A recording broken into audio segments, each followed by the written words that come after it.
Good afternoon and welcome to a soggy yet dry afternoon here at Latimer Park. The heavens have stopped and the pitch looks in a glorious condition considering the amount of rain.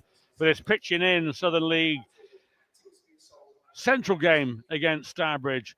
Liam McDonald's first chance to shine against his former club. Ketch had always done well against Stourbridge, Doug, and it's going to be quite a test this afternoon.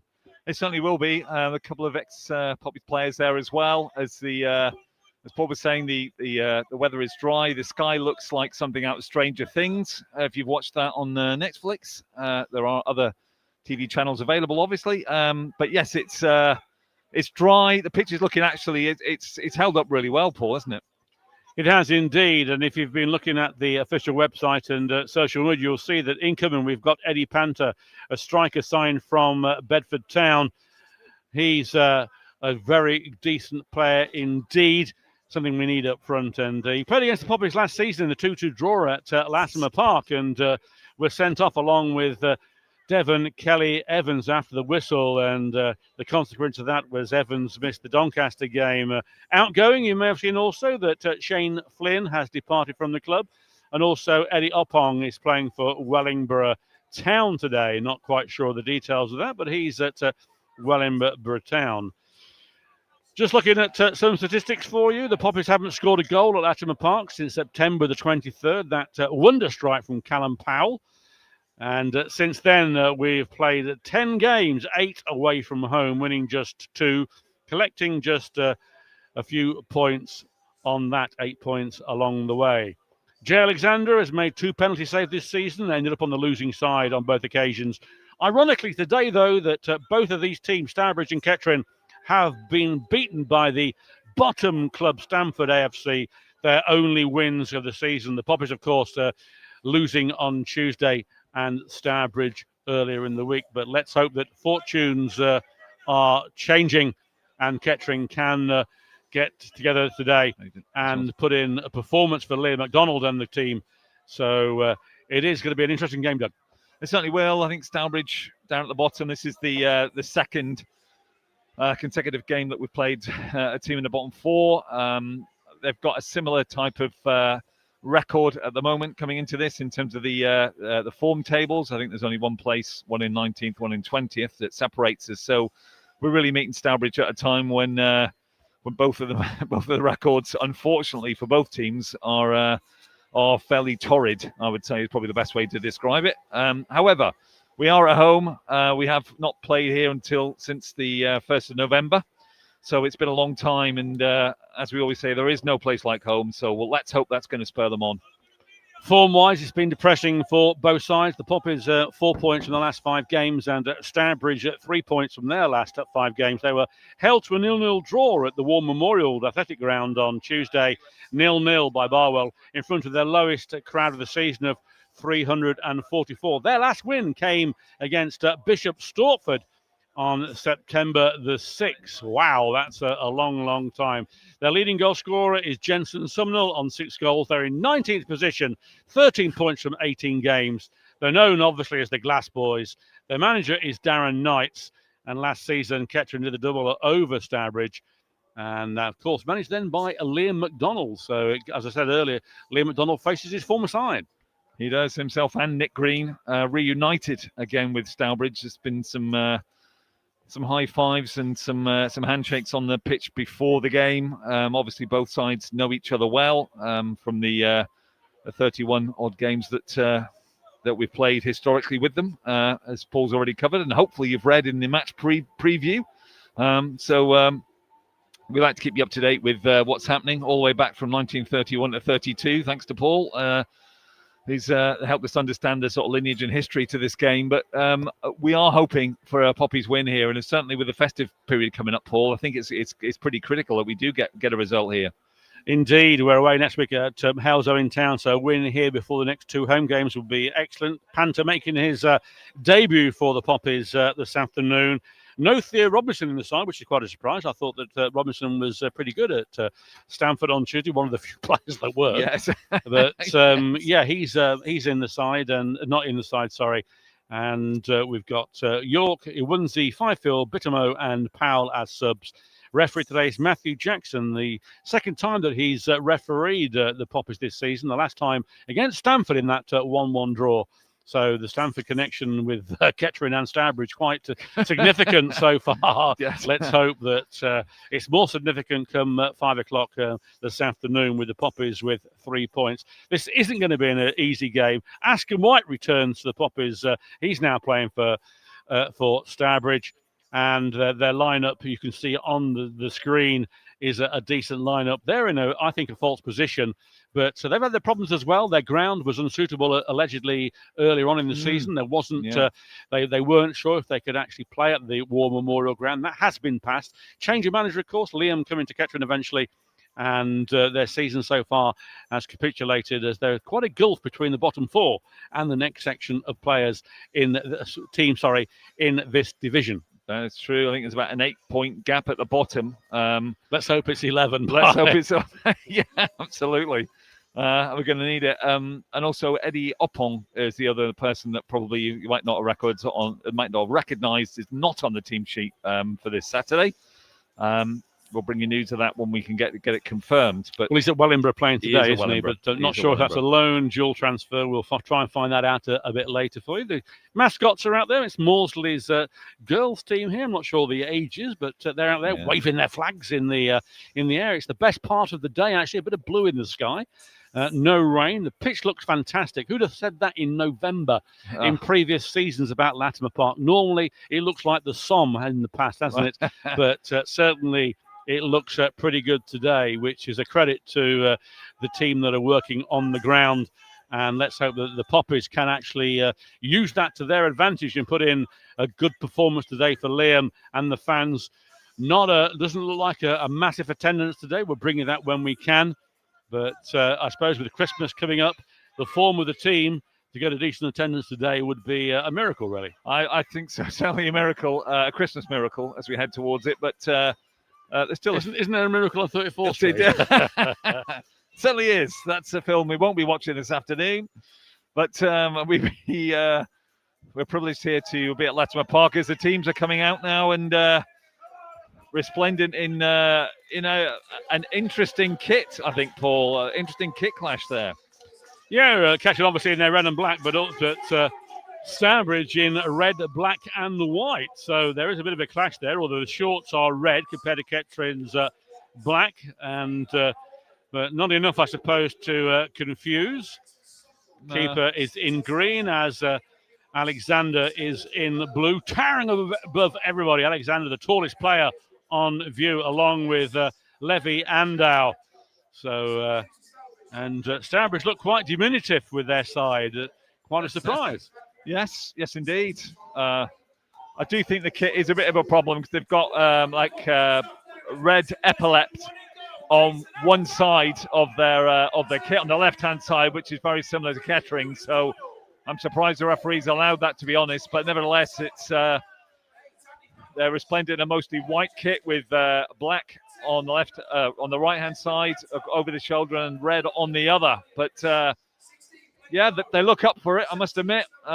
Both sides in the middle just doing their pre-season warm-up here, whilst our Northants County Community Award nominee, Phil Wade. I got his autograph. You got his autograph, yeah. He did. He wouldn't give one to me, but he's in demand. There's no doubt about that. No, fantastic reflection in terms of the work that the tireless work that Phil puts in, not only for the Poppies team itself, but also for the overall Kettering Community Trust. He's an excellent servant for the team, and certainly is a standard bearer, I think, for some of the values of the club. And it's fantastic to see him getting recognised at that level. It is indeed. Well, the teams are matching up. The photographs are being taken with the two captains in front. So you're listening to Poppies TV audio, sponsored by Elgood's Brewery. Once again, thanks to Marcus and the team for their continued support of Poppies TV. We really value their assistance, and their beers, of course, are available all around the county and in the social club. And it is really appreciated by all of us here at Kettering Town Football Club, especially the media, who need every penny we can get to try and bring you the coverage that we bring you. So there's a kite just flying over the footlights that are on at the moment. Yes. A red kite at night, Shepherd's Delight. Not quite sure if that's the right phrase, but we'll deal with it. It's going to be Stourbridge to kick off, kicking from left to right towards the Tin Hat. Probably around 30 fans from Stourbridge in the Tin Hat. There might be a few more spotted around the ground, but not a very good travelling fan base from Stourbridge today. So the Poppies looking to get their first win here since I think it was Bishop Stortford. It's a long time ago. Yeah, but and certainly the last goal was, as I said earlier, scored by Callum Powell. We're off, and it's Stourbridge sending the ball along, but that's head by Blaine, and there is Vataggio. It's going to head out there for it's kept in by Stourbridge, sending it towards the number 9, who is Bishop, Aaron Bishop. It goes down, and that's the first goal kick of the afternoon. Well, it was pretty dour stuff in Lincolnshire on Tuesday, especially getting back to 1-1 and out of jail. But again, a goal conceded in the 90th minute has come back to haunt the Poppies, as Alexander sends it long towards Clifton. It beats him, though. It's met by Blaine. He heads it towards Clifton again, but cleared by Verma. And it's going to be a throw-in. It came off Blaine for a Stourbridge throw-in on the far side. Oh, Stourbridge in a bit of voice there from the fans, and they've woken up. The game's kicked off. Probably trying to keep warm, but as Andow puts the ball out of play for another throw-in just in front of the Kettering Town bench. A few yards pinched there by number 10. He's still continuing. Why not just walk into the half? But the throw has been taken. And gets the ball to Fatancho, who hooks the ball out of play. Another throw-in just in front this time of the away dugout. And it's been taken quickly to Solanke. And Levi Ando chests it down, but it's come through to Don Bishop. Switches the ball over. Do well to keep this in. He has kept it in. Stourbridge trying to thread the ball through, but Forsyth is there, wanted Alexander to come, but under pressure, clears it. It goes out for a throw-in. And a throw-in on this right-hand side in front of one of the small stands at Latimer Park. Been taken quickly by Askham White, of course, has played for Poppies this season. Again, Forsyth hoofs the ball out. Askham White takes the throw-in again. This time, Fataggio wins it, switches it on the far side, but that's going to be cut out by Harvey Portman. He sends it into the centre, finding Luke Rowe. Luke Rowe in the centre. The sun comes out. It is send wide to Askham White. He's got Panther in front of him, the new boy. And he goes one way, then the other. White trying to get the ball in. It's paralleled out, and the shot comes in, or shot pass to Solanke goes out of play for a goal kick. It's 0-0 here. We've only played 3 minutes. And the Poppies get the ball to Alexander from the goal kick to Forsyth. Forsyth finds Coyle. Coyle sends it long towards Clifton. Clifton, a little flick there to Panther. Panther then is fouled off the ball. Referee says no. And cleared by the Glass boys. Coyle gets it to Thanos. Thanos, a little flick there, but it's a poor flick there. Gives the ball straight to Luke Rowe. Luke Rowe might try a long-range shot here. Luke Rowe plays it out wide. A chance here for Stourbridge. Comes the penalty area. Rowe again, a little flick there. Cleared by Kettering and Thanodge as the ball arrives on the far side. And away, streaking away for the Poppies. But given away there, that's as Blaine on the halfway line. Sends it towards Fataggio, but cut out by Fletcher. And cleared by Stourbridge. And poor control there from Andow as he puts it out for a throw on the halfway line. But Very bright here, the best part of the day, Doug. It certainly is. It's factor 50 weather at the moment here at Latimer Park. Without a shadow of a What, is doubt. that antifreeze? Yeah, it would be. So not going to get my kit off. But the ball headed on by Fletcher. And well won there by Dom Lewis, but it goes out of play for, again, a Stourbridge throw-in. There's a foot in there from the Poppies. And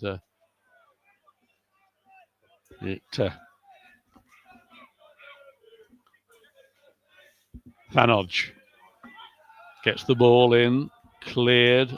There's a chase here for Clifton, but out comes the goalkeeper, Charlie Price, and Price hoofed the ball away for a throw-in. And joining me now is Gary Foreman. Yep, better late than never. Is he on the table again this afternoon? And reasonably healthy performance. I don't think we'll is that the round table, is it? Yeah, the round table, but... Thanodge breaks away, gets the ball to Fatajo. He loses the ball, though, and it's cleared by Stourbridge. Forsyth can react quickly. He does. Gets it to Alexander in the D as Bishop falls over. It arrives at Lewis Coyle, but Panther knocked off the ball by White, and that will be a throw-in to Kettering. And... amazingly, the sun is interfering with the Kettering fan players. Clifton tries to get the ball through to... just correct me that we've got Alfie Lewis down as number 11. It looks like to me it's Kai Williams. It's definitely Kai Williams. Yeah, so the team sheet is wrong. And it's Kai Williams, not Alfie Lewis. Lewis not in the squad, according to this. So I thought earlier when... it was cleared it wasn't Lewis, so I don't know if we've got that on the screen. Yeah, but Alfie's playing, he's 22. So he is on there, but we have got a Williams out there, haven't we? Yeah, Williams is 11, Alfie's 22. Yeah, so that's that one cleared up, so that's fine. As the ball is hooked through. Williams, of course, scoring that equaliser at Stanford, where we all thought it was going to be a 1-1 draw, and of course it wasn't. You were there, Gary, and we won't go into it too much. No, it's the hope that kills you, isn't it? It wasn't a good performance on Tuesday, has to be said, but we seem to have clawed back at least a point, but last-minute penalty made otherwise. Well, Landau gives the ball away there pretty easily. A shot comes in here. It's a good save from Alexander. He gets it through to Coyle. That was very lapsadaisical from Kettering. Now Panther gets his first real touch of the ball, gets it through to Lewis. He finds Williams on the wing there, the number 11. He does a double take there. He's still with the ball. Threads it long as a chase here, and a good chance the ball comes in. And that is cleared by Stourbridge. Thanodge gets the ball in the mid. Oh, does a lovely turn there from vintage Thanodge there. Puts the ball through to Panthers all over the place at the moment. He gets it out to Williams on the wing. Williams trying to thread his way through. Puts the ball in. Here's a chance. Cleared by White, only towards Lewis. Lewis, can he get a touch? Goes down. A good tackle by the Stourbridge defender. And away come the Glass Boys into the Kettering half. Only one up for them, which is the number 9, Bishop. Well won by Blaine. Gets it out to Williams. I was hugging that line. Williams. Kettering fans trying to encourage the side, and intercepted by Harvey Portman for a throw-in halfway in the Stourbridge half on the other side. 0-0 here with 9 minutes gone. Low sun here at Latimer Park this afternoon, so a little bit of the ground is still in sunlight. Might make it a bit more awkward for Jason Alexander in this first half, but throw into the Poppies on the far side. Launched in by Rowe, trying to find Clifton. The ball breaks back to him. Cross comes in and cross to the back post, and Panther just unfortunately couldn't grow 6 foot and slides in, but goes all the way through to a goal kick. Of course, Clifton played for Bedford on loan from Spalding, scored a few goals for them. And Panther, of course, who's been signed, not on loan, not on non-contract. He's a signing. Undisclosed fee. Undisclosed fee. I heard 2 camels and a couple of McDonald's were in the equation, but we'll see. Not Liam McDonald's either, but the ball is down the centre. It's well won by Aaron Bishop, but well controlled by Blaine, who sends it out towards Clifton. That won't stay in. The sun beaming down. Very balmy here at Latimer Park. The sun is out, and first time we've seen that in a few days. Well, yesterday probably, but this morning, grey skies, plenty of rain, and the pitch looks fantastic for November, as I said earlier. And there's a foul by Blaine on the far side, which will be a free kick to the Glass Boys. Now, the foul was on Luke Rowe. So the leading goal scorer is Jensen Sumnall, 6 goals. And 4 more than the current leading goal scorer for the Poppies at the moment. The 3 players on 2. And that hopefully will change today. Free kick then, 3/4 into the Kettering half. It's been played to Dom Lewis. It's out wide again to the free kick taker. He falls over though. It's cleared, but it's a poor clearance and only goes towards Solanke. Rowe showing his mettle. Ball comes in. There's a chance here. It's well directed. Shot comes in, and Alexander was diving, but the blocked. So he just dived and played by Blaine for a throw in onto the Stourbridge player. But remains at 0-0. We'll try and bring you some scores of some of the games in our division when we can. But it is a throw-in on that far side with Blaine headed out again. Another throw-in for the Poppies. And we will see what Blaine can do with this one. Delivers the ball towards Clifton. Clifton gets a little flick on to Fataggio. Fataggio, not a lot on for him. Threads the ball through towards Panther. Panther. Out comes the keeper. Does well, snatching the ball off Panther's feet. But that was a good movement from the Poppies. And hopefully Panther can do something in front of goal on his debut. So we will see here on that one. Let's see if we can find some scores out for you. Standard 4-3-3 formation again for the Poppies this afternoon. It's Fataggio that's the advanced midfielder with Lewis and Thanos behind. Thanos now with the ball, but squirts only to the Glass Boys defence. Cleared back to Price. Price launches it over the halfway line. Blaine Rowe with the header. And then Ando clears up a little bit more, but still with Stourbridge now into the Poppies half.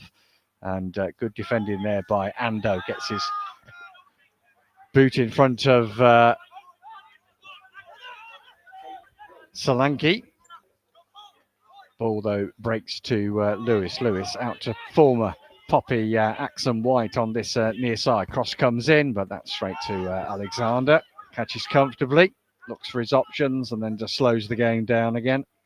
A few scores for you here. It's a Barwell 0, Harborough 1. There's a surprise. Quorn 1, St Ives 0, Worcester 1, Royston 0. It looked like a little foul there on Panther. Referee says no, Matthew Jackson.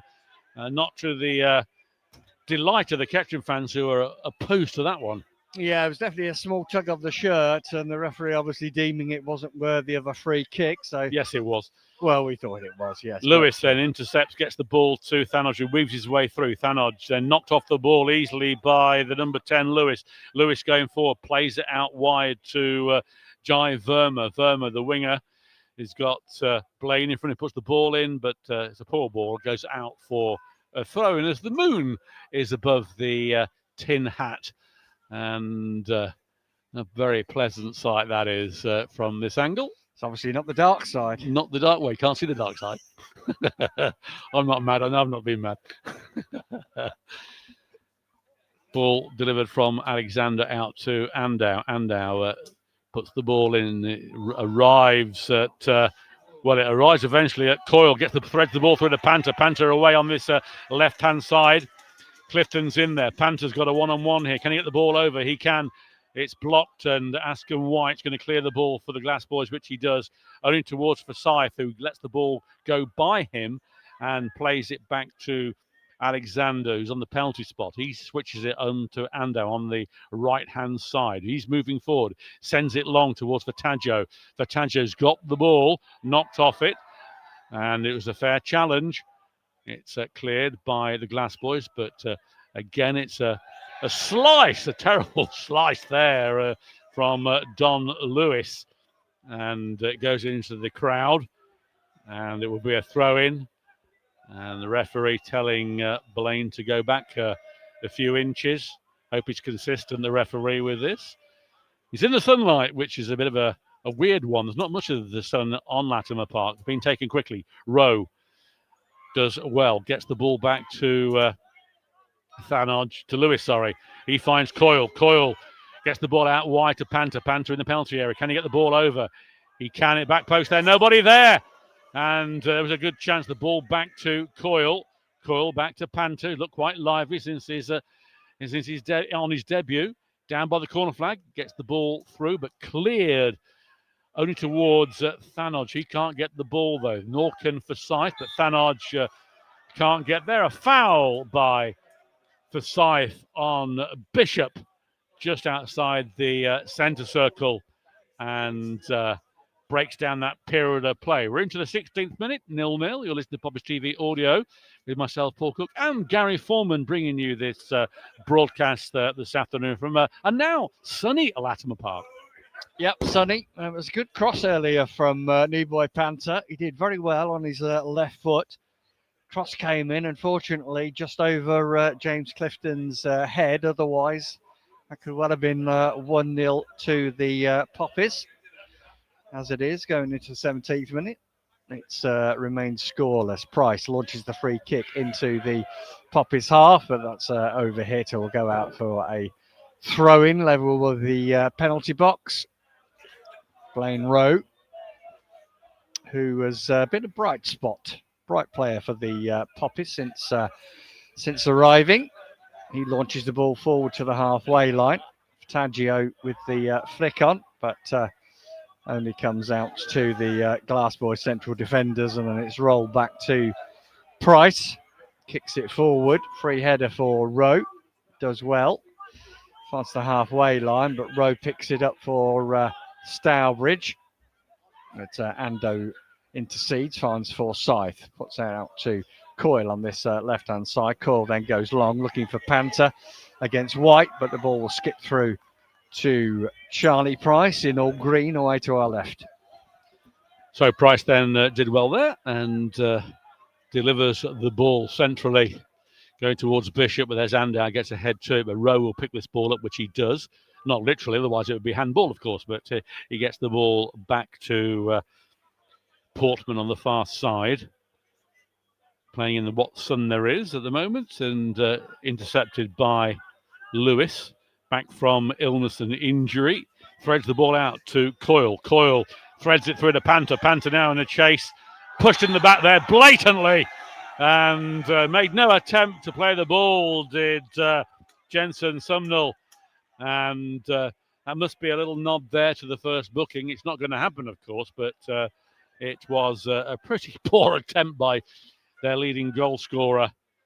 And it does present the Poppies with a free kick that Coyle and Panther are over at the moment. It's probably 2/3 into the way into the Stourbridge half. Coyle is over it. It's in front of the toilets if you've been to Latimer Park, so you know where that is. And Coyle left-footed, going to swing this ball in. And one in the wall for Stourbridge. Up goes the arm. Coyle puts the ball. It's a dreadful free kick, though. Gets the ball back to Coyle. And he plays it to Thanodge. Thanodge hooks the ball in. Little nudge. Clifton can't get there. Nor can Andow.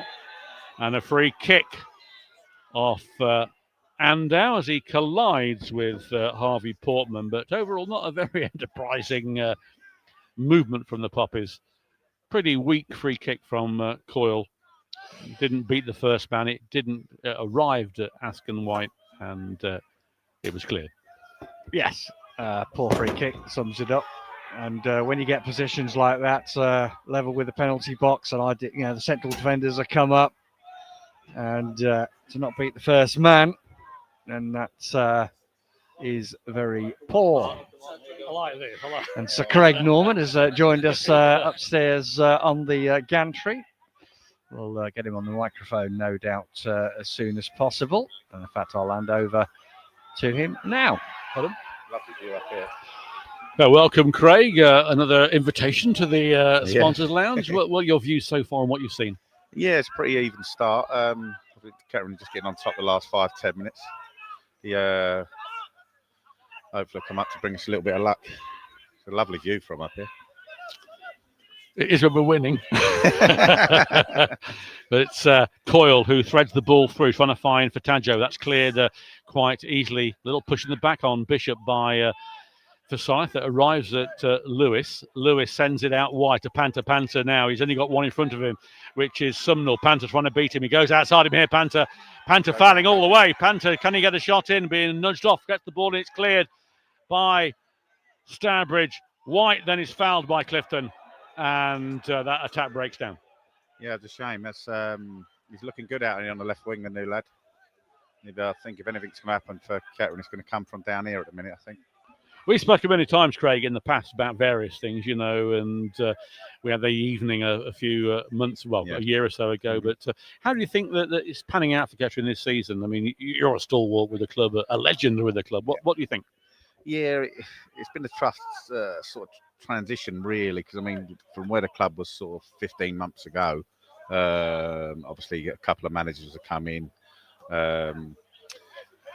It's always difficult when there's a change over so many players. It just takes time, and I think the appointment of Liam will turn out to be a good appointment, and I think he'll get maybe one or two more of his own players in, and I think you'll see a big difference. You saw plenty of change in your time, over 300 games or so for the Poppies. You've had various managers. I mean, when a manager comes in, just take him time to really put his side together, and a lot of this side are on contract. As Fataggio gets the way through, gets the ball out wide to Panther. Panther trying to weave his way through. He can't at the moment. Little back flick there to Coyle. Coyle puts the ball in there towards Clifton, but it's headed out. And it only goes towards Thanos, but it's intercepted by the number 5 there, Sumnall. But it's intercepted again by Panther. He leaves it for Lewis. Lewis in the centre. Out wide to Forsyth. Forsyth threads the ball through to Panther. If he can keep that in, he has done, but he can't control it. Goes out for a throw-in. As I say, it takes a bit of time for a manager to get his credentials going, and especially with so many contracted players. Yeah, and that's the hard thing. When you've got a lot of contracts, it's not as easy to move, obviously, people on. And you might come in as a manager and you fancy 5 or 6. You might be 5 or 6 you don't fancy. And players get winded at themselves. So sometimes you can come into a camp and it's not, fully how you'd want it. So it does take a few months to get to where you want to be. Is it a case of when the players sort of hear and see that it's that kick up the derriere they need to improve what they're doing? Because some of them, when they get on contract, sort of lay back a bit, I think, and don't take it as seriously before they get the contract. We see many players, past, present, and probably future, that play for a contract and then settle down. Yeah, being involved in the game, you see it, and you'll see it as a fan. You'll see a player on a 2-year, 3-year contract, and might be injured. He might be injured. You give him these last 6 months of his contract. Mysteriously, he could be fit and giving his all to get that new contract. And it's a dangerous game at this level when you have 2-3 year, them sort of length for contracts, and that's what's hard with it, really. But ball played out by Stourbridge, kept in by Andow. Isn't kept in. It's a throw in on the far side. Because your days were at the spiritual home, of course, at Rockingham Road. And when you see where we were a year ago and the past, it's probably a bit disappointing for Kettering fans the way we're developing at the moment. Yeah, and it's a shame because, last year, obviously with the cup run and being top and getting to the playoff final, 5 or 6 games I've come to down here, it was absolutely rocking. The atmosphere was, would top anything sort of you know, even a lot of the Rockingham Road days, it was so good, and it's just a shame it's the way it's gone. But I'm sure it will. You know, looking at the club behind the scenes and everything, I'm sure it will come good again. Lewis spreads it wide as Fataggio's got Panther with him. A little push in the back there, but Fataggio maintains his balance, going down by the byline, but then knocks off the ball. A free kick, good refereeing there by Matthew Jackson. And a yellow card eventually to Sumnall, who's probably deserves that. He's had a few shoves in the back. Yeah, Debbie done a couple of meaningless fouls, the centre half. So a free kick, it's about 6 or 7 yards outside the penalty area on our left-hand side, and about 3 yards from the byline. So it's a good opportunity here for, it looks like Fataggio is going to be taking this one. New boy Panther in the, almost in the 6-yard box. One in the wall for the Glass boys, Luke Rowe, being having a little chat with the referee. Obviously, we don't know what that's about, but referee and players It'll must be polite. all be polite. Glad you said that. Fataggio then puts the ball in towards that back post. Andow's there, but it's cleared by Stourbridge, only towards Coyle. He hooks the ball back in, but it only arrives back at Coyle, who again hooks the ball into Panther. He gets it out, and Andow can't get the ball to Panther. He's played out wide. It's a good tackle here as Lewis has to react quickly. He does. And catches still with the ball with Lewis. Finds Thanodge. Thanodge is in the gets the ball to Coyle. He plays it out wide to Fataggio, who took the free kick. Back to Thanodge. Thanodge back to Lewis. Lewis, though, has to play the ball back to the keeper, who's well out of his area, Alexander. And that play breaks down. It's starting to get on top at the minute, Kat, in the last 10, 15 minutes. Clifton gets the ball to Coyle. Coyle back to Clifton. Clifton threads the ball through. The chance here headed out by Sumnall. And Lewis does well under pressure. Still Lewis out wide to Blaine. Blaine trying to get the ball in. It's blocked, and it's back with Williams. Williams can he get the ball over? He comes inside, goes down. It looks like a foul there. Still Williams put the ball in. He hooks the ball over, and it goes for a goal kick. 0-0 here in 27 minutes. Yeah, there's a bit of pressure now from Kettering in the last 15 minutes. To feel a goal coming. Kettering fans in the ProSaw stand here, giving it full volume. And goalkeeper Charlie Price places the ball down in the 6-yard box. Taking a bit of time here with this, and the referee trying to take the sting out of it a little bit. I think he feel Kettering is sort of getting on top here. And happens quite a bit these days, doesn't it? Yeah. Where they tend to either fall down and get the physio on to The Kettering player down at the moment as a foul on Williams. But there is can't see who it is. Looks like Andow. He's either down or praying to Mecca. I'm not quite sure which way round he is, but he's I think he's okay, not requiring assistance. Michael Hunter's ready to come onto the pitch if needed. He's not. But it will be a free kick to Kettering for the foul on Williams. Thanodge over it. 8 yards inside the Stourbridge half on the far side. Plays it out wide to Blaine. Back to Thanodge. Thanodge threads the ball through towards Williams. Williams gets the ball to Thanodge. A good 1-2 here to Blaine. Can he get the ball over? He's down by the corner flag. Gets it in to Williams. Williams wearing gloves, of course. He might be a little bit cold. Does well. Goes one way, goes the other. Still, Williams puts the ball in, but it's a poor ball in and cleared easily by Stourbridge. Only Forsyth at the back. He gets the head in. Sumnall wins the ball back again, but Andow, I think, will allow that to go out of play. He does. He marshals it well. And a throw in on the far side. Obviously, we've spoken many times about your playing days and your penalty strikes, etc. And that. Do you miss playing? Or don't you now? It's you. You know, I was saying to someone early, when you're a little bit older, you get all the pictures look so big, and you think. Do you like the one I selected for you for your poster? Looked about 20. You did. No. I think that might have been my first season. I think. There's been about 2021. I think. A foul there just outside the penalty area for Stourbridge in a very, very good position indeed. And was your first game away at Morecambe, was it? Yeah, away at Well, Morecambe. scored, Yeah, didn't you? yeah. No. We went 1-0 I up, don't I think, mind lost 6-1. Yeah. Like Well, that was Southport, my first goal. Yeah. Oh, right, was, yeah. We went 1-0 up and conceded 6 in the second half, I think it was. The wind. It was all the wind. really wasn't it? windy that day. We went 1-0 up. Knew that weren't enough, but. So a dangerous position here for the Poppies. It's on the angle almost of the penalty area on the far side. There's 4 in the wall for the Poppies. The referee, Jackson, is getting the wall to go back. It's a good position for the Glass Boys. Their first probably serious attempt at the Kettering goal. It's all been Kettering prior to that, really, although they didn't really put Charlie Price under any real pressure. But this is the first chance for the visitors to strike. And Alexander sorted out his wall and getting his position right is just a foot outside the penalty area. In it comes, and what a waste of time that was. It went over the bar. New ball required out the ground. Like to see those, don't we?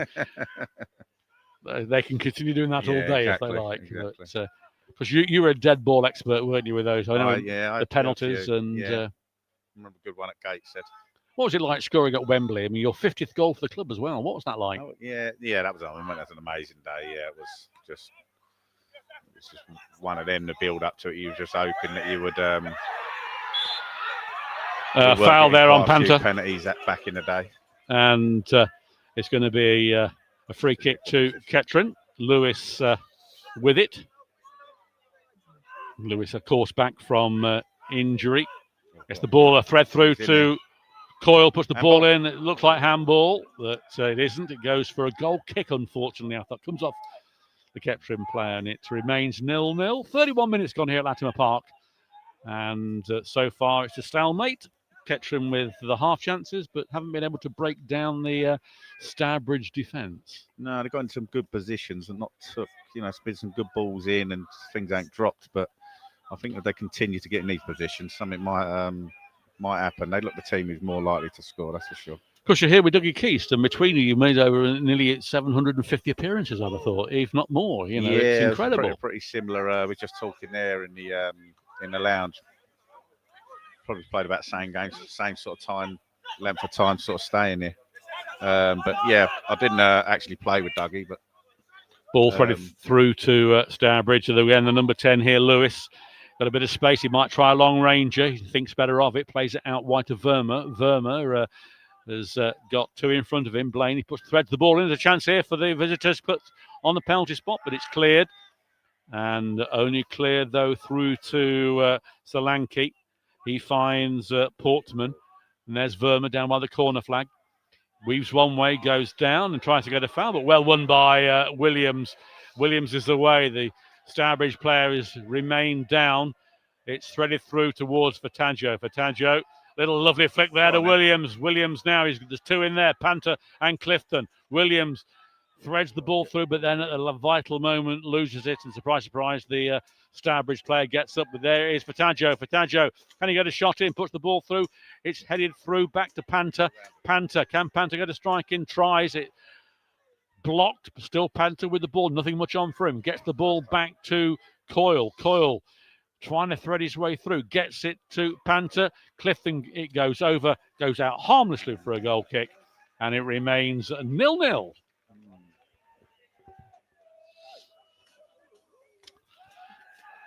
So when you leave Kettering Town as a player, it must be a horrible feeling, really. Yeah. I mean, I left and I had one season at Wellingborough after, but it is a wrench really, because you're spending most of your career. It was such great memories, really. Who was the best manager you played under? We were talking about it earlier. Peter Morris. Yeah, Peter Morris, and I think and Robbie Cook as his assistant was a real double act where you had Peter the serious, knew everything, knew every opposition player, would give you the lowdown, everything, and Robbie Cook complimented him really well, would be the link between the players and a bit of a joker in the pack, really. But yeah, they were a good double act. Ball got out of play there by Charlie Price. Another halfway line, framing taken quickly by Blaine. Playing back to Thanos, little turn from him. He's under pressure, has to play the ball out to Ando. He squares it to Forsyth in the centre. Forsyth plays it to Alexander, who's on the D. He sends it long towards Panther. Panther and Sumnall. Sumnall wins that battle to Askham White, but there is Forsyth. Puts the ball down for Coyle, and then Fataggio is knocked off the ball, and away runs Bishop. Intercepted by Blaine, but only towards Luke Rowe, trying to find Verma on the far side. Verma in an advanced position. He's threading the ball through. He's got Blaine in front of him. Can he get a crossover? He does. And Forsyth gets a touch to it, gets it towards Lewis. But Lewis gives the ball away to Portman. And Kettering through Williams. Try to find Fataggio, but he's barged in the back. And the assistant over there gives the free kick, Craig. I don't think the ref was going to give it to I don't think so either. No, you're right. It's, again, refereeing. I mean, you know from your days what the refereeing standards were like. You know, it's very, very questionable today in certain games. Yeah, it's a hard game, though, isn't it? It's a tough gig. It is a tough gig. And, you know, I'll never see the appeal in it myself, the amount of stick they get. But ever thought about it yourself? No. Ever thought about coaching? I tried to do a little bit on the line, but yeah, I do a couple of the kids' teams, my lads' team on a Saturday and Sunday. But that's about it, really. I enjoy going to watch. I do. Obviously, a few Kettering games and go to QPR a bit. So. Well, so you're going grey watching QPR exactly, I know. Thanos, punishment. Thanos then with the free kick, just a foot inside the Kettering half on the far side. 0-0 here into 36 minutes. And Thanos delivers the ball towards nobody, really. And it's a chase for Lewis, but away come Stourbridge. And Fletcher knocked off the ball eventually. It's going to be a free kick. It is Kettering's way. So we'll take that, but it looked the other way. It did look the other way, didn't it? I thought there was a few arms and pushes there, but we'll take it. The referee declares it the other way, and it remains 0-0. Lewis from the free kick then sends it long for Clifton. Can Clifton keep this in? He'll do well if he can. He has. Push the ball over. It goes over everybody, though, but it arrives at Williams on the far side. Then he's scythed down, and there must be a booking there, I think. Terrible tackle on Williams, who's remained down. Scythed down. It looked like he was hit with a machete. And the referee is definitely a talking to. I can't see who it is at the moment. Of course, pleading his innocence, as they all do. Yeah, left back. It is Harvey Portman. And referee. Silly tackle, really. I mean, the winger, Williams is going nowhere with his back to goal, and he's scythed him down. And Portman indeed has yellow card. Gone into the book, and as Craig said, deserved yellow card. Presents the Poppies with a free kick on the far side. If they can get the ball off the Stourbridge player, who is, which is Portman, getting a few boos from the crowd, and rightly so for being. Well, I won't say what I'm going to say. It's Thanos then going to take this free kick. Lively start though from the Poppies so far, and neither goalkeeper really had a save to make yet. With all the play that both sides have had, neither of keeper been brought really into action. Thanos on the far side with this free kick deep into the Stourbridge half, puts the ball in. It's a poor one. And it arrives back at Thanos, who chests it down, puts the ball back into Fataggio. There's a little pirouette. Puts the ball over towards Forsyth. A looping header arrives at Charlie Price. And it remains 0-0.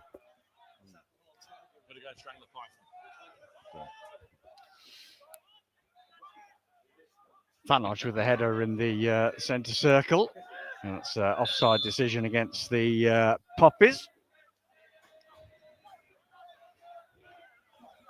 As you said, Craig, it's big Kettering one-way traffic, really, for the last 15 minutes. It's just the quality of the last ball that's letting us down. Yeah, it's just the build-up play and everything. It's sort of on top, but as you say, you're getting into the last third, and it's just not there at the minute. They're getting some good positions, but not taking advantage of it at the minute. Stourbridge with a rare foray into the Poppies half finds Axon White, and he does well to get a cross in, but that looks as though it's going too far, and it's gone out, but it has gone out for a corner. Ando couldn't shepherd the ball out, and Alexander pleading the case to the linesman on this near side that it should have been a goal kick, but this will give an opportunity for a set piece. Yeah, this is where you've got to keep concentration, really, because, you know, you've been the better team 5 minutes before half time, and, you know, a corner, you just don't want to concede going in and being behind at half time, so you've got to keep your concentration now. Yeah, Sumnall and Reeves quite tall centre halves, and we've got to keep an eye on them. Just waiting for the corner to come in. Referee hurrying them along. Arm goes up. Still not taking it. Now it comes in, swings into towards 6-yard box, and it was Reeves that got his head on it, but fortunately for the Poppies, could direct it towards the goal, but got half a yard on his man there. Yeah, he done all right. I mean, he had a run on the defender, but the defender defended well enough there and put him off enough to not give him a free header, which was good defending in the end.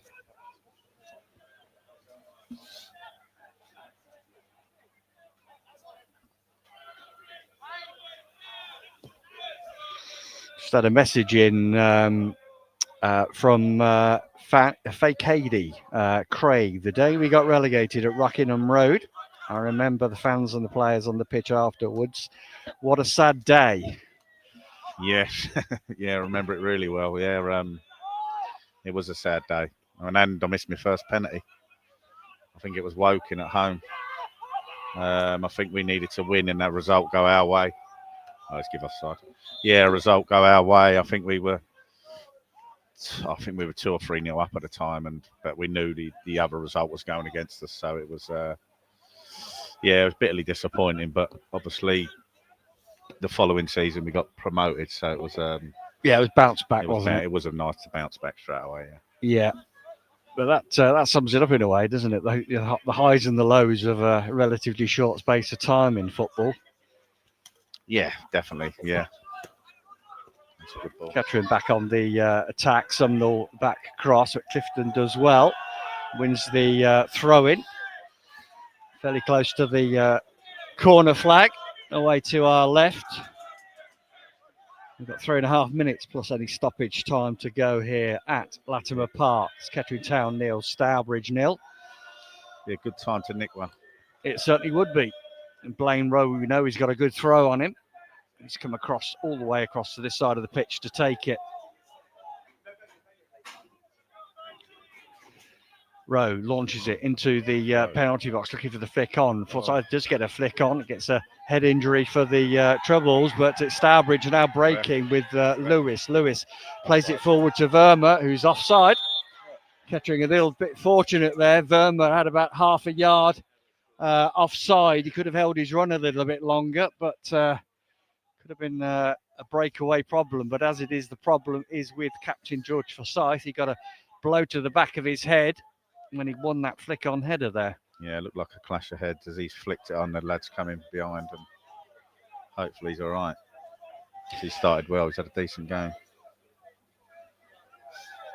Yeah, got another defensive partner. There's been a few merry-go-round, really, for centre halves for Kettering this season, and either bad form or injury, or in Will Glennon's case, illness has meant changes.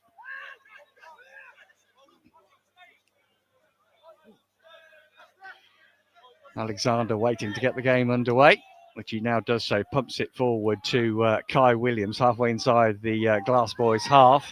Williams being shepherded and fouled by Verma. Right near the touchline. Blaine Rowe goes forward to take a quick free kick, finds Williams. Williams down by the byline now, cuts back to Rowe. Blaine Rowe onto his right foot. Good cross in from nice Clifton goes up in the air, just can't win his header. It's a chance. Good cross in. Yeah, it was a lovely ball in that. I thought that was the opening goal. It's gone for a corner, so fingers crossed. Clifton's been sniffing around in this first half. He's been in good positions, but just missing out on contact.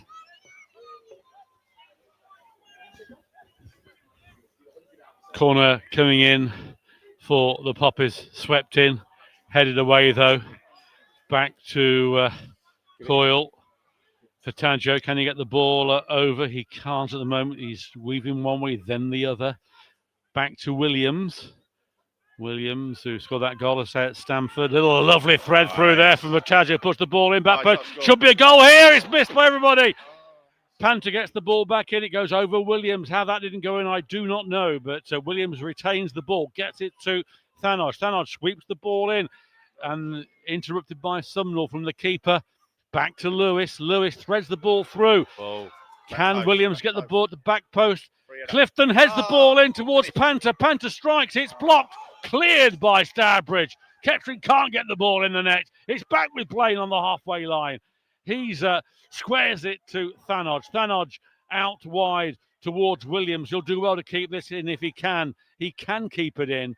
Threads the ball back to Fataggio. Fataggio threads it to Lewis. 1-2 with Fataggio. Fataggio retains it, gets it back to Thanos. Thanos out wide.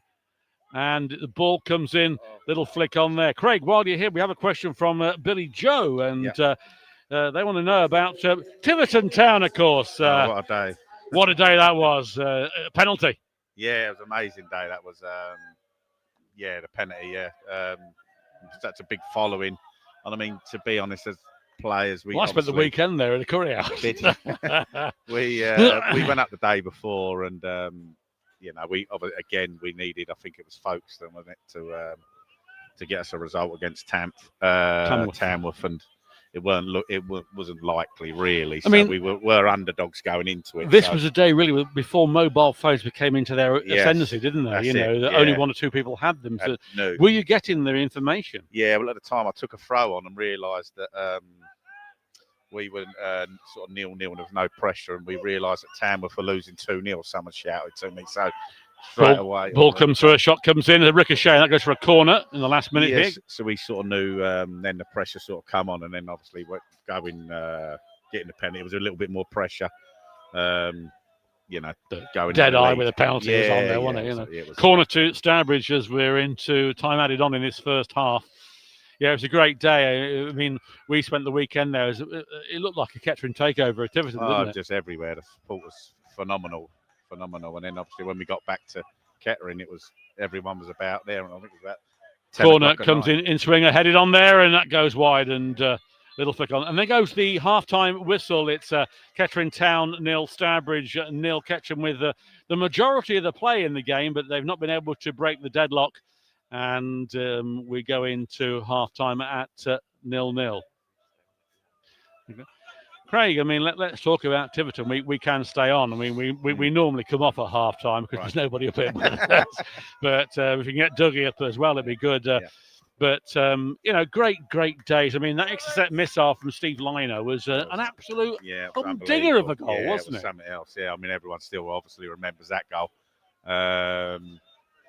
It was just a surreal day. I mean, all the fans on the pitch halfway celebrating. It was just, it was a great feeling because getting relegated and Kettering not getting relegated for such a long time, you did feel a bit of a responsibility for going down, and to bounce back at the first attempt was it was good, and the fans deserved that. To be fair. You weren't hoisted upon someone's shoulders. Dale Watkins wasn't it? Yeah. I don't know what I was doing.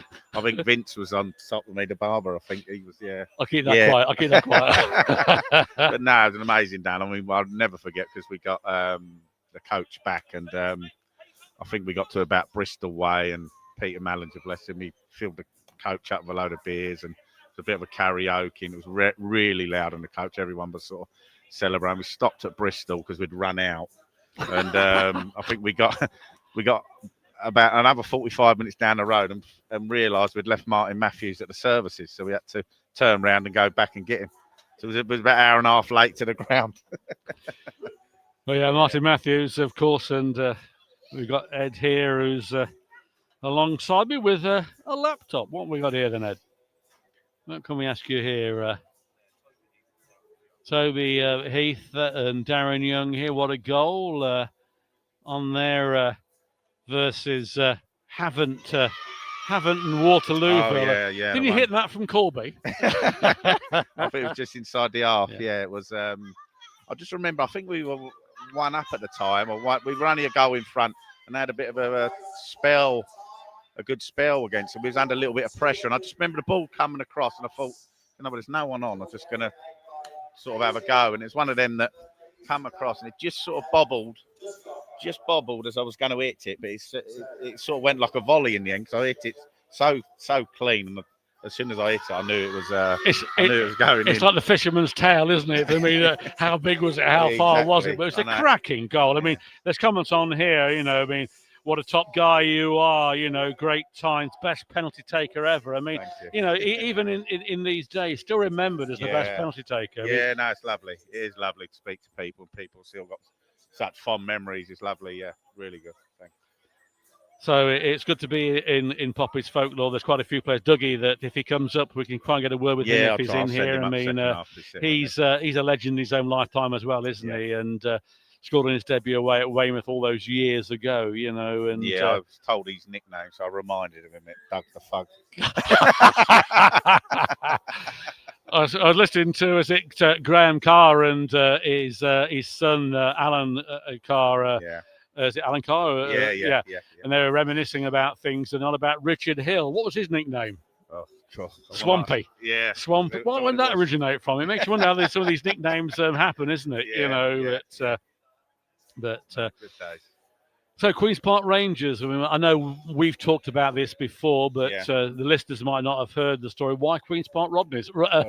I call it Queen's Park Rodneys as Rodney Marsh. Yeah, Rodney. Yeah, that was my dad's hero. That was. Yeah, well, I was literally brought up on the estate. Because you were from Chelsea, weren't you? You kind of catch me from Chelsea. Yeah, I was brought up on the White City estate, which is a stone's throw from QPR's ground. All my family were QPR, but I was sort of like playing district football for West London, but ended up at Chelsea, which was a bit weird, really.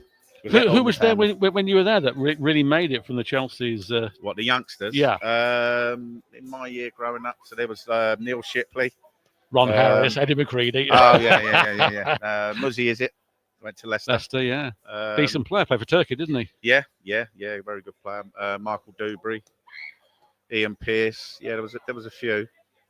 Yeah, there was a few. There was some good youth team and obviously reserves and stuff. And yeah, I think it was 94, 95 when I left there and come.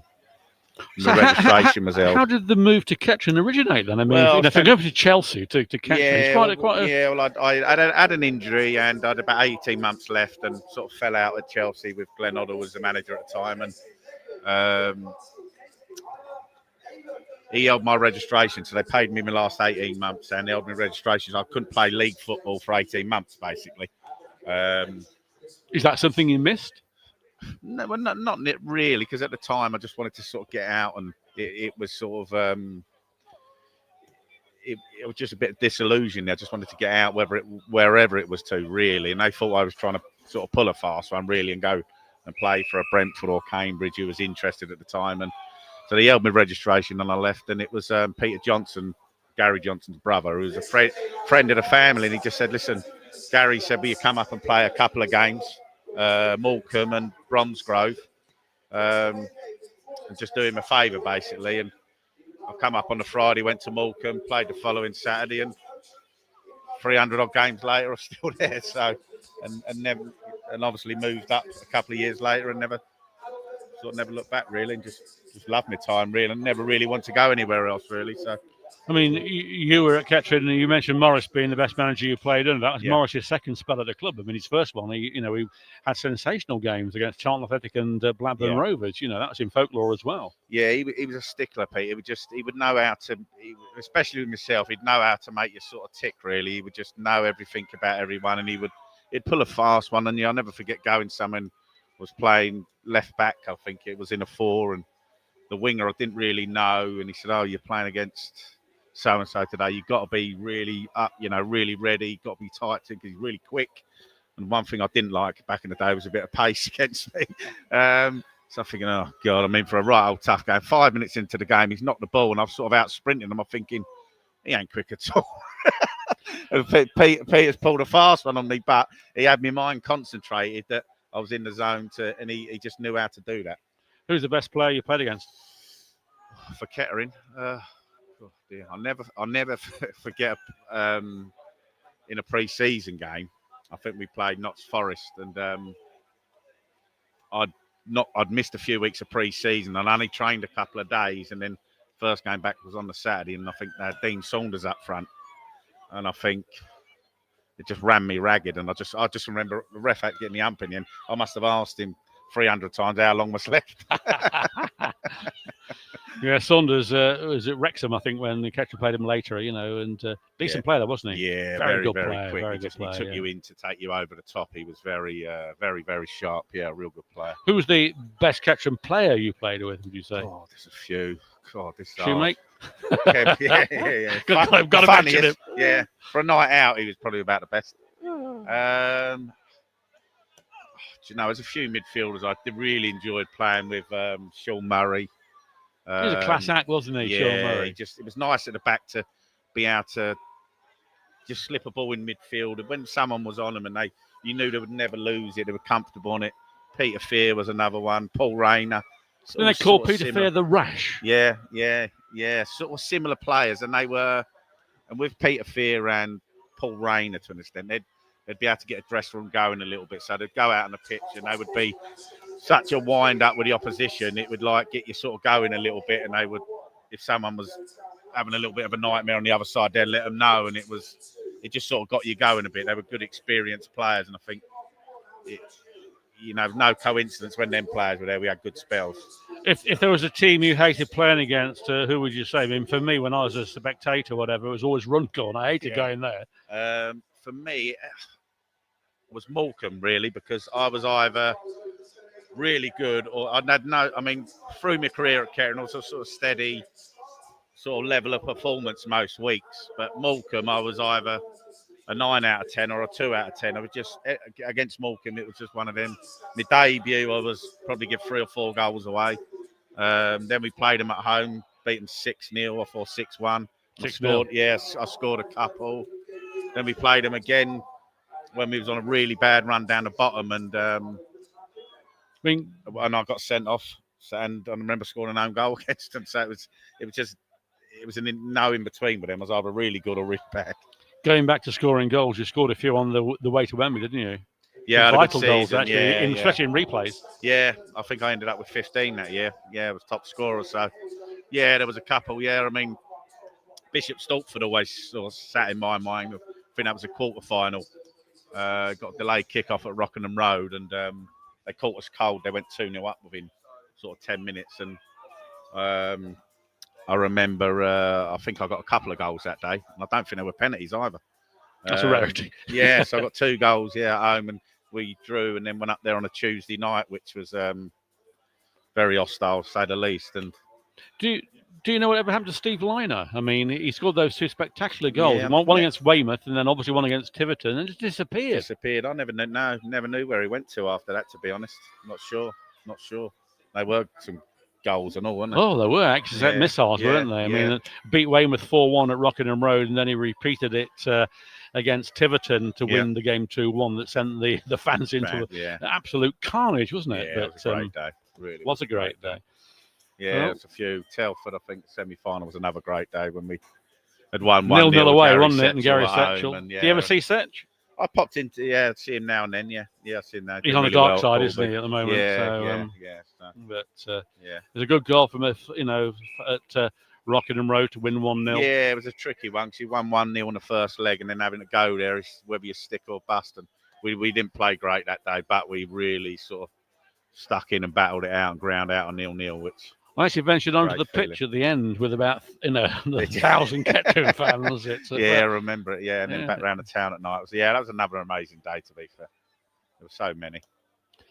Well, it looks like that half-time preparations are underway here. We've hitting the goals. The little penalty takers, all the girls from Maudsley, are about to depart. The getting ready for the second half of this classic game that Kettering really need to win. I mean, it's, after Tuesday night, Stourbridge causing a few problems at the moment, especially at the back. Kettering can't break them down, but how difficult is it to play against a team that puts the bus there and you can't get through? It's hard, and that's what I'm saying. You need to really keep your concentration at the back, because it's like the game here. I can see it sort of developing, maybe Kettering nicking 1 or 2 second half, where they're getting a little bit tired. You can defend and defend, but the only way they're going to maybe get a result is nicking a goal. So you've got to be really, you ain't have much to do at the back, but you've got to stay switched on. And I'm sure Kettering are getting in good areas. It's just that final ball, but I'm sure something will drop second half, hopefully. Okay, Craig, thank you very much for your contribution. Brilliant to have you with us, and have a good rest of the day. I'm sure you'll be having a Lucasade or something a bit later, but cheers, Craig. Right. Cheers, thanks, Paul. Cheers.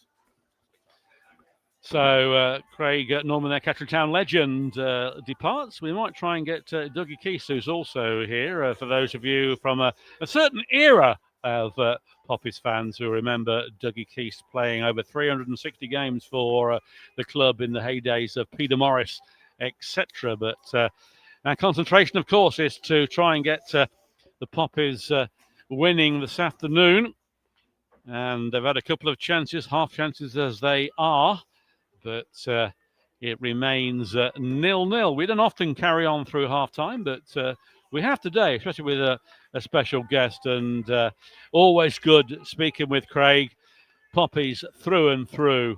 And welcome back Gary Foreman, who's going to be with us in the second half of this Pitching In Southern League Premier Central game here at a rather cool but brighter Latham Park. Nice red sky at night, Shepherd's Delight. Yes, it's going to be a bright day tomorrow as well, so that's where the saying comes from. Red sky over to our right, the moon shining brightly. It's about a half moon, to be fair, in the sky. No, we don't want to see a full moon from Cookie, I can assure you of that. Yes, family show and all that. But half time, the mascots are out, waiting for the players to come back. Poppies substitutes all warming away to our left on the pitch, so there's obviously going to be no changes. And unsurprisingly, as far as the Poppies are concerned, it was a half that they pretty much dominated in terms of possession and creating chances. But lots of pressure, but really no real work for Charlie Price in the Stourbridge goal to date.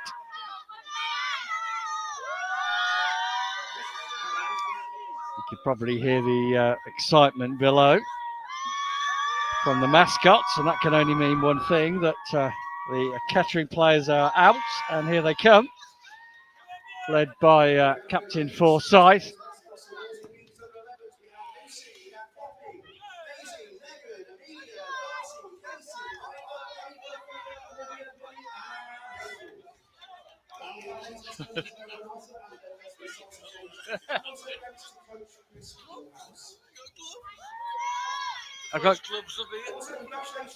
I've got gloves because it's cold. Champion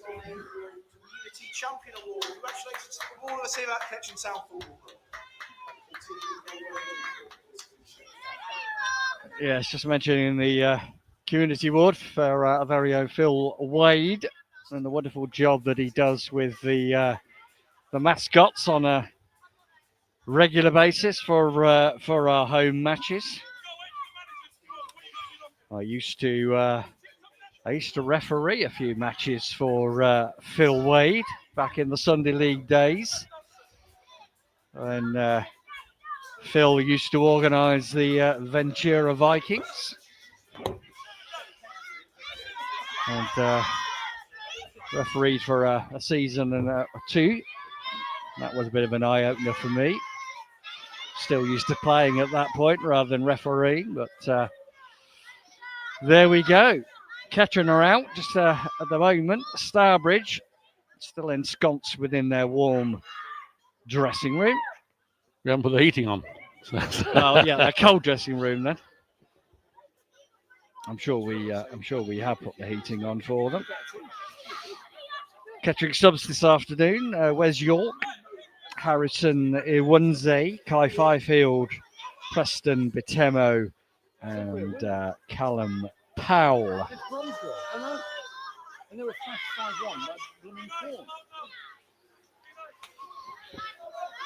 And here come the Stourbridge team, led by their captain, Hayden Reeves.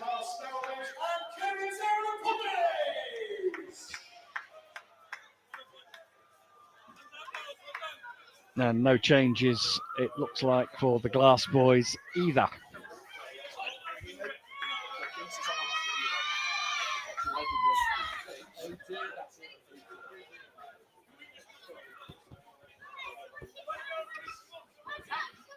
Both teams then out on the pitch, obviously. Has cut up a little bit, as you'd expect with the amount of rain, but nothing too drastic. And we're getting ready for the second half of this pitching in Southern League Premier Central game. Doesn't look like there's any changes at the moment. And Kettering having the better of that first half, but couldn't break down the Stourbridge defence. And hopefully kicking towards the tin hat where the Kettering fans are massed will be able to suck the ball into the net and create 3 valuable points for Liam MacDonald. It has been a better performance than the last couple of games. And it's easy for me to say that's not hard, but they don't go out there on purpose to play poor. And it is a better performance. And Thanodge over the ball, Kettering kicking from left to right. And there's around 20 fans from Stourbridge. We're off. And Forsyth feeds the ball through towards Clifton. Clifton out to wide. The header goes off a Stourbridge player for a Kettering throw, in which Coyle will take on the halfway line. Threads it through to Pant, a little flick from him, but Rowe picks that ball up, sends it long. There's a chase here, hooked away by Forsyth, but only towards Verma. Verma does well. He might try a long ranger, goes one way, threads the ball out on this left-hand side to Fletcher. Cleared by Williams, but headed back by Sumnall, and Lewis gets ahead to it. But a bit of head tennis coming in here. As Rowe collects the ball from that, then loses it to Thanodge. Thanodge, he finds Lewis peds the ball through. Here can Panther get there. Out comes the keeper to deflect that away. And Lewis can't win that one. Thanodge gets it to Williams. Williams back to Lewis. Lewis spreads the ball out wide to Forsyth. He finds Coyle. Coyle on loan from Bedford gets the ball through to Vataggio. Vataggio might try a long range. He doesn't. Threads it through to Clifton. Clifton puts it to the Williams. Williams, a lovely flick there to Blaine. Blaine, right-footed. Thought about crossing. Didn't. Gets it back to Williams. Williams, can he get the ball over? Threads it through to Blaine. Blaine in the penalty area. Turns, but he's going nowhere with it at the moment. He's been fielded well by 2 Stourbridge players. He's been pushed wide. Gets the ball to Lewis. Lewis does a turn. Threads the ball through. Gets it through to Vataggio. Vataggio. It's all down this right-hand side at the moment. Back with Thanodge. Thanodge hooks the ball in, and that's a poor ball and goes straight through to the keeper, Price, who comes out of his almost out of his area with the ball. But he didn't, and he sends it long, and there is Forsyth underneath it, headed back, but only towards Blaine. Tries to switch it towards Panther on that far side, doesn't reach him. It reaches Tom Solanke, and he's hooking the ball out for a throw-in. 0-0. You're listening to Poppies TV audio, sponsored by Elgood's Brewery. And with myself, Paul Cook, and Gary Foreman at the moment, bringing you this commentary. 48 minutes gone, 0-0. Coyle with the throw-in on the halfway line, far side. Launches it forward, looking for Clifton. Clifton gets half a head on it, but then prods the ball forward. Reeves with the clearance for the Glass Boys. So over the halfway line. Coyle with his foot in again. Does well. Finds Fataggio. Ball loops off Rowe. But then comes back down again. And finds Jack Fletcher. Fletcher out to Lewis. Lewis long ball forward. And that's a poor ball. All the way through to Alexander. Alexander finds Thanodge. Thanodge to the halfway line. Panther. Good turn inside, but fouled by old boy Axum White. That'll be a free kick to the Reds. Just outside the centre circle. Lewis in possession. Finds Blaine Rowe on this near touch line. Rowe forward to Williams, Kai Williams on his left foot, then onto his right foot, does very well, beats Putnam. Can't get the cross in though, and it's blocked, and Stourbridge clear to the halfway line. Coyle hoists it forward, Clifton underneath, battling away. Fataggio does well to get the ball initially there. Breaks to Coyle. Coyle on the halfway line, forward with his left foot, looking for Panther. Panther now on Axum right on that right side, cuts back into his right foot, gets the cross in, headed away, and comes to Lewis for Stourbridge. Stourbridge, good play from him, puts the ball forward to Bishop. Bishop, though, has to backtrack back into his own half, and then White gives the ball away. And Alfie Lewis picks the ball up, but he gives the ball away. And Bishop, though, tackled well by Leviando. Ball goes forward.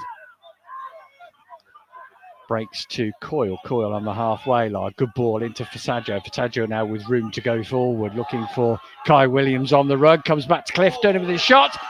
And it's in the post. And it's Clifton! In. James Clifton gets the opening goal for the Poppies.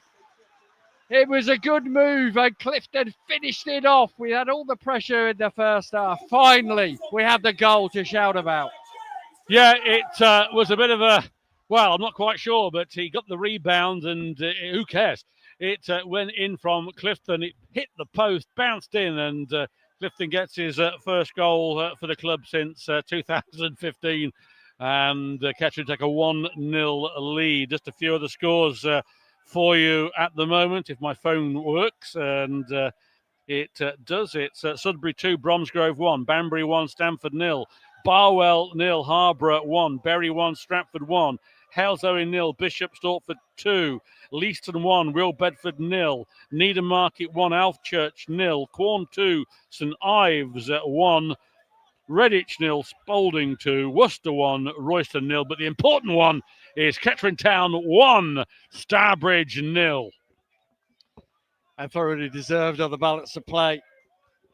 Everything but the goal was lacking in the first half. And 6 minutes into this second half, James Clifton returning on loan from Bedford to Poppies. Scores again 10 years later.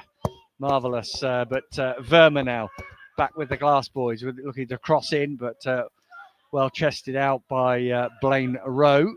And it'll be a throw in to the Glass Boys on this near side.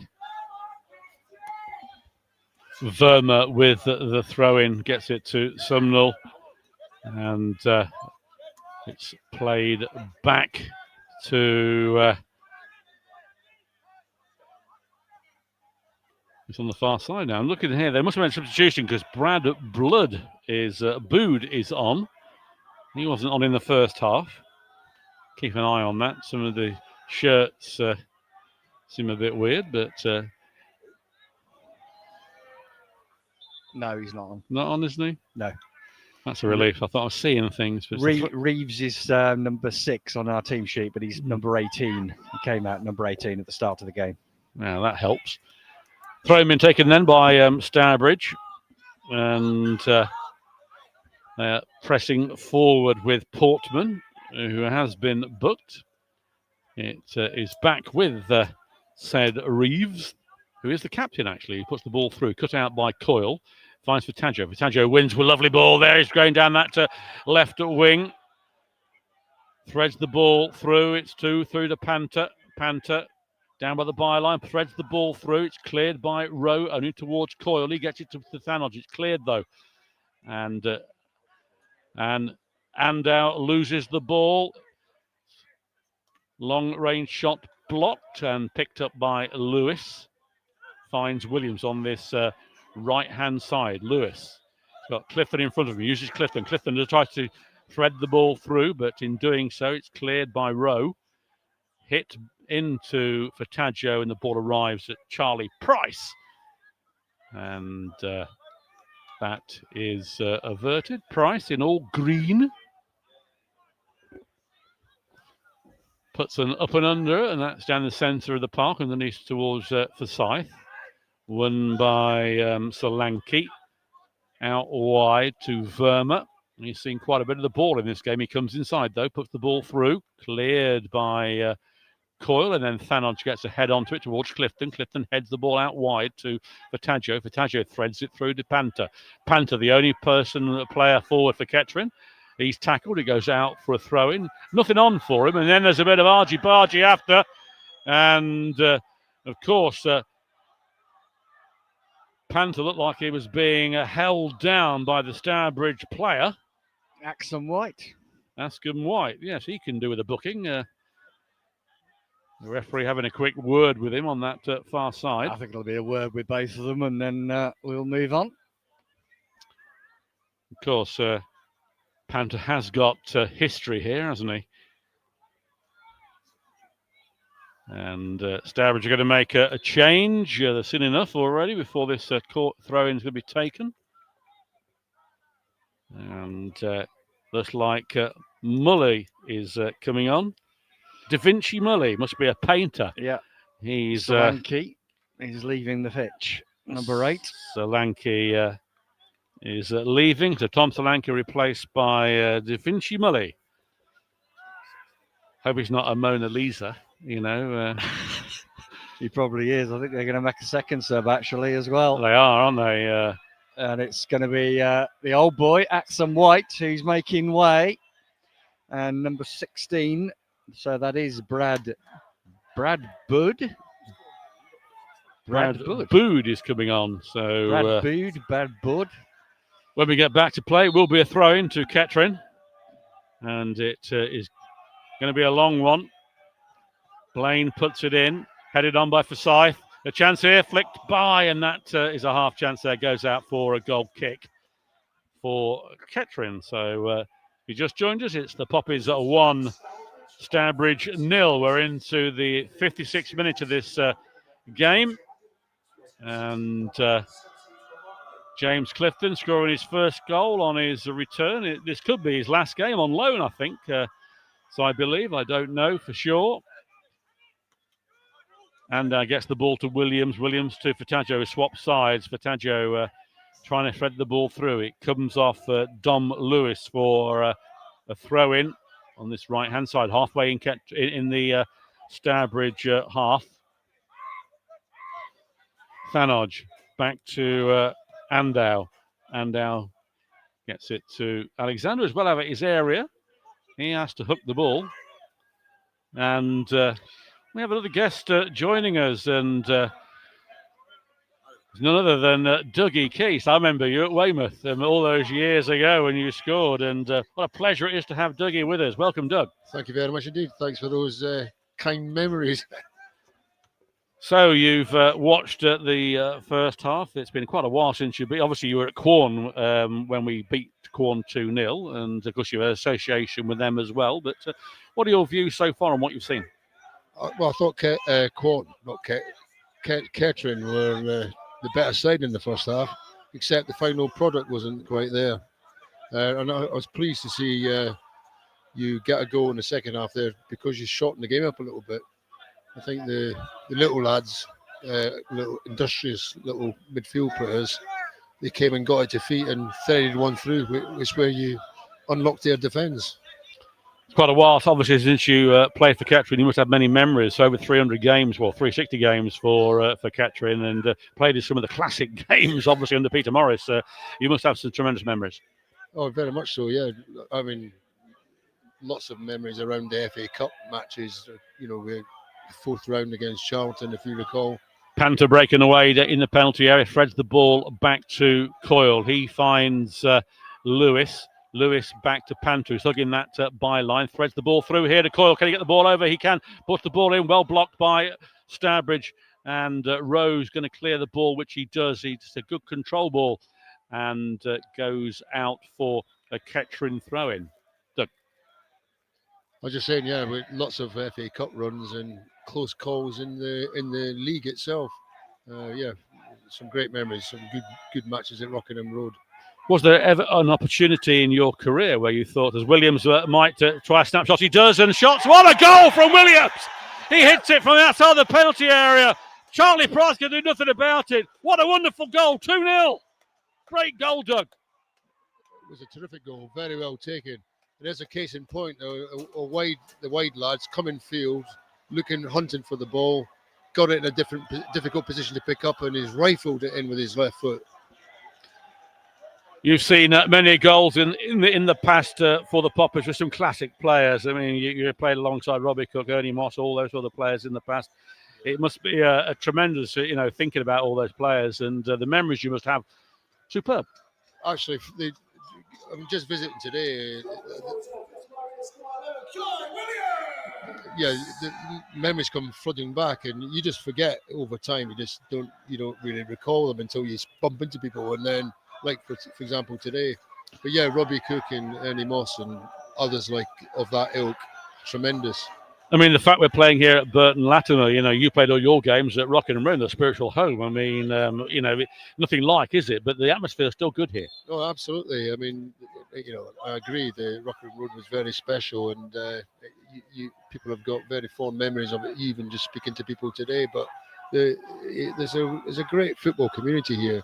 It's got a rich history, and it's very, very sort of community-based club. And this is terrific here. It's a good atmosphere. So it stands comparison. The feeling stands comparison. Was there ever an opportunity for you ever to get involved with Kettering behind the scenes at all? There were a few. In and around the time I left, actually, that was the nearest I got, but circumstances meant that didn't happen. I mean, you were actually at Kettering through some of the controversial times. You left and came back, didn't you, before a ball was kicked, really, when we had certain individuals who were ripping the club off. I shouldn't say that, but they were. Yeah, that was. Thanks for that memory. that just came to me this afternoon, and I remember that one.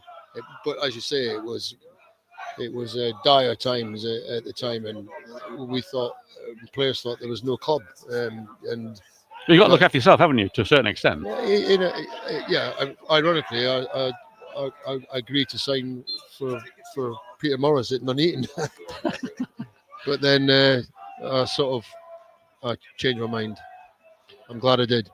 Yeah, you're an absolute legend with the club as Stourbridge trying to get the ball away. It is actually on the far side as Stourbridge come forward, intercepted by Coyle. He does well, gets it through to Fataggio, but he can't lay the ball off to Panther. Stourbridge get the ball back, and it is with Portman. Portman out wide to Bood, and he threads it back on the halfway line. And Williams leaves it for Ando. Ando now streaking away on this right-hand side. Ando, can he get the ball through? He's got nobody with him. He's got two around him.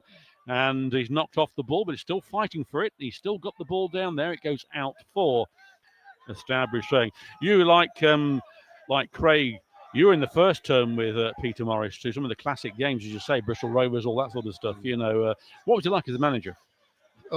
Fantastic manager, great coach. I mean, I know he had a certain persona, but it was absolutely fantastic.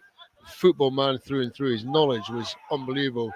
And Thanos feeds the ball right through towards Panther. Panther on the edge of the penalty area. He might come inside, might try a shot, comes in. Panther gets the ball through, clapped here. Oh, and a sitter there, missed by Clifton. Fantastic work from Panther. Lays it on the 6-yard box, and Clifton scoops it over the bar when 3-0 seemed certain, but it remains 2-0. And we're into the 63rd minute here at Latimer Park. Just you need a little bit of composure there, I must admit. Yeah, he's a sort of almost leaning back, wasn't he? And do you miss the involvement in football? Oh yeah, very much so. But You were at Quorn for a while, weren't you, I as was. manager, etc. And But yeah, I mean, there's a level I miss. I miss the level when it's really good, serious level. But time moves on. Time does move on indeed, and away goes Bood. He's trying to get Fletcher away. It's down by the Kettering Down byline, but Blaine under pressure does well, turns, sends it long towards Clifton. Clifton gets a head onto it, gets it towards Fataggio. Fataggio now, can he sprint away? He's got Panther with him, threads the ball through to Panther. It's a poor ball though, and Sumnall leaves the ball for the keeper Price, who comes off his line and diffuses the attack. Much improved performance by Liam McDonald's side as Forsyth, playing against his former side, or one of his former sides, gets the ball through to Fataggio. Fataggio threads the ball through again, but again, I don't think Panther will get there. He can't, and this time it's back by Boo to the keeper. He comes out, slices it, but does well as it arrives at Coyle, sends it out wide. Don't think Williams will keep that in. Yes, he has. Very good work indeed from Williams, who scored the first goal. Williams down by the byline. Can he get the ball over? He can. 3-0! Brilliant work from Williams. And there it is. Who's got the goal? Pant on his debut. Gets it in. 3-0. Goals pay the rent. He deserved that goal. He's been terrific all game.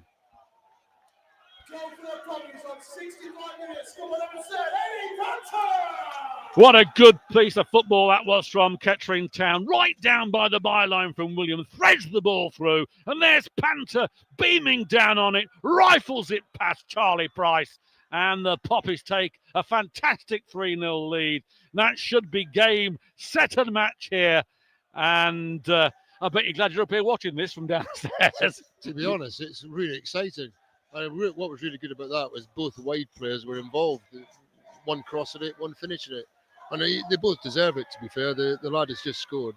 He's been terrific all game. Very, very optimistic, very positive all match. Yeah, he's had a lot of the ball, hasn't he? And that'll be delightful for Eddie Panther. And, of course, last time he was at Latimer Park, he was sent off for Bedford against Kettering. And he's the latest player since Preston Bittermo actually scored against Quorn to make a goal-scoring debut. That is the 90th player to do so since 1979-80. You're one of those, Doug. So it is Andau back to Blaine, who finds Alexander. He takes a turn, sends it long. And Kettering on fire at the moment, and just what the fans want to see after the recent string of results. And they are playing very well indeed as Forsyth sends it towards Williams, who slips. They're playing a lot more freedom now. They seem to, don't they? It's a more energetic performance. It's a revelation to what we've been seeing recently as Alexander sends it long as a chase here for Clifton. Can he get his hands on it here? Clifton takes it well here, Clifton, and just denied there in the final stride. Ball back with Blaine. It's all Kettering Town at the moment. On the halfway line is Lewis. He switches it to Coyle on that far side on the left. Coyle has to turn though. Threads the ball back to Captain Forsyth. Forsyth sends it long as a chance here for Taggio, but it's Clifton who gets the ball. Threads it out wide to the goal-scoring Panther. Panther who comes inside. Panther coming down here and offside. So, Doug, you've scored memorable goals in the past. Have you got a favourite? Well, the one that springs to mind is the Colchester goal at home at Rockingham Road. We won 1-0, but I got it. That was a freezing Tuesday night, wasn't it? Well, I can't remember it being a Tuesday night, but I can't remember it was a. It's a humdinger of a goal, wasn't it? Half volley from a corner.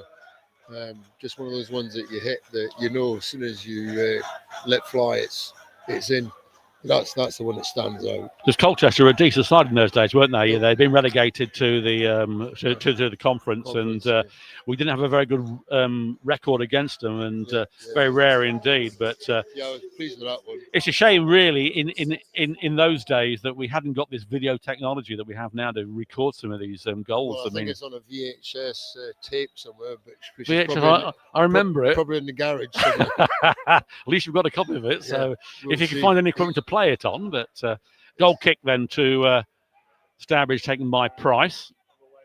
Andow gets the ball towards Clifton. Clifton gets a head on towards Williams. Williams trying to weave his way through. He does so, gets it to Fataggio, but he can't get there. Out comes Price to defuse it. And it remains, I'm going to say this again, Kettering Town 3. We've not said that very often. Stourbridge 0, and deservedly so, as handball then been given by Bishop. But Bishop's not on. Oh, he is on.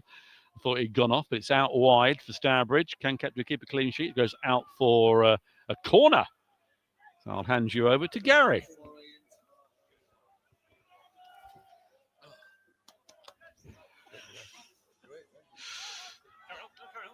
Carry on, don't get. Yeah, it's a corner to the Glass Boys. 3-0 down, and looking for a bit of pride at the moment.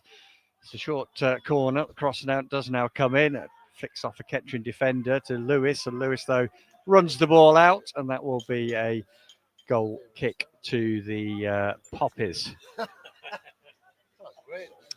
And Kettering will be making their first substitution.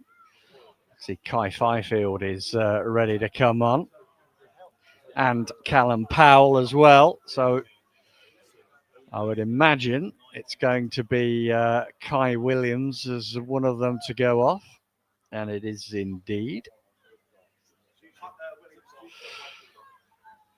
Williams, Kai Williams has had an excellent game here this afternoon for the Poppies.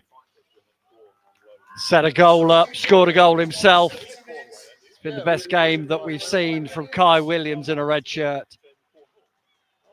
Fifield, the replacement for him. And then we're going to see who Callum Powell is going to come on for.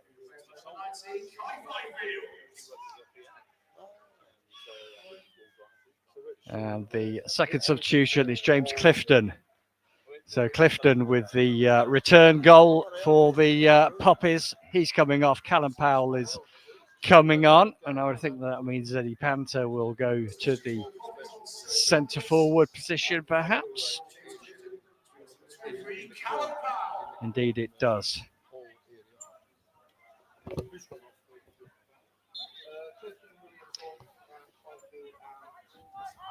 Alexander away to our left to get the game back underway.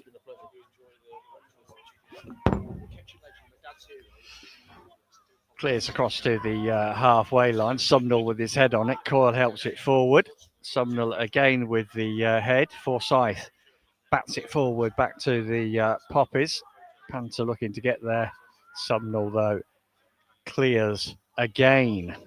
Poppies pick the ball up on the halfway line, goes forward looking for Panther. Being well marshalled again by Sumnall. And eventually the ball goes out for a throw into the Poppies on the far side.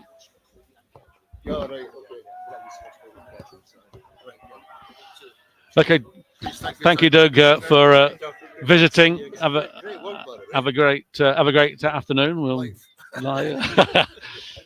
might join you for a cup of tea later. Cheers. Cheers. So on the far side, Stourbridge get the ball away. Desperate needs for them at the moment, but again, it is Powell. He's inside, tackled, gets the ball back. No, it's well won by Stourbridge. Only cut out by Blaine. Blaine out to Fataggio. Fataggio, though, tackled quite well. The ball with Verma.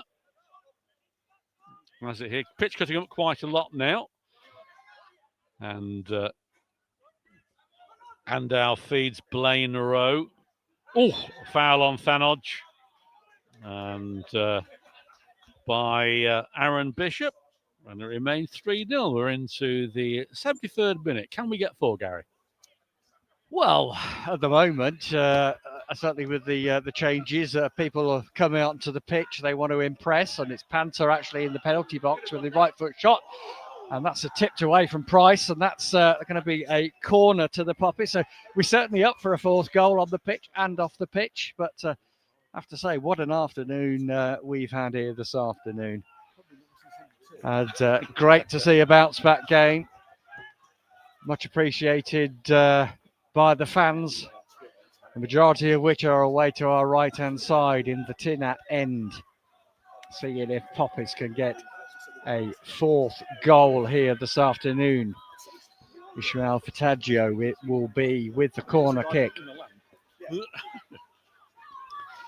Corner comes in then towards that back post. There's Andau at the nip. Oh, just goes by to goal. Andau gets it in. I thought it had gone wide.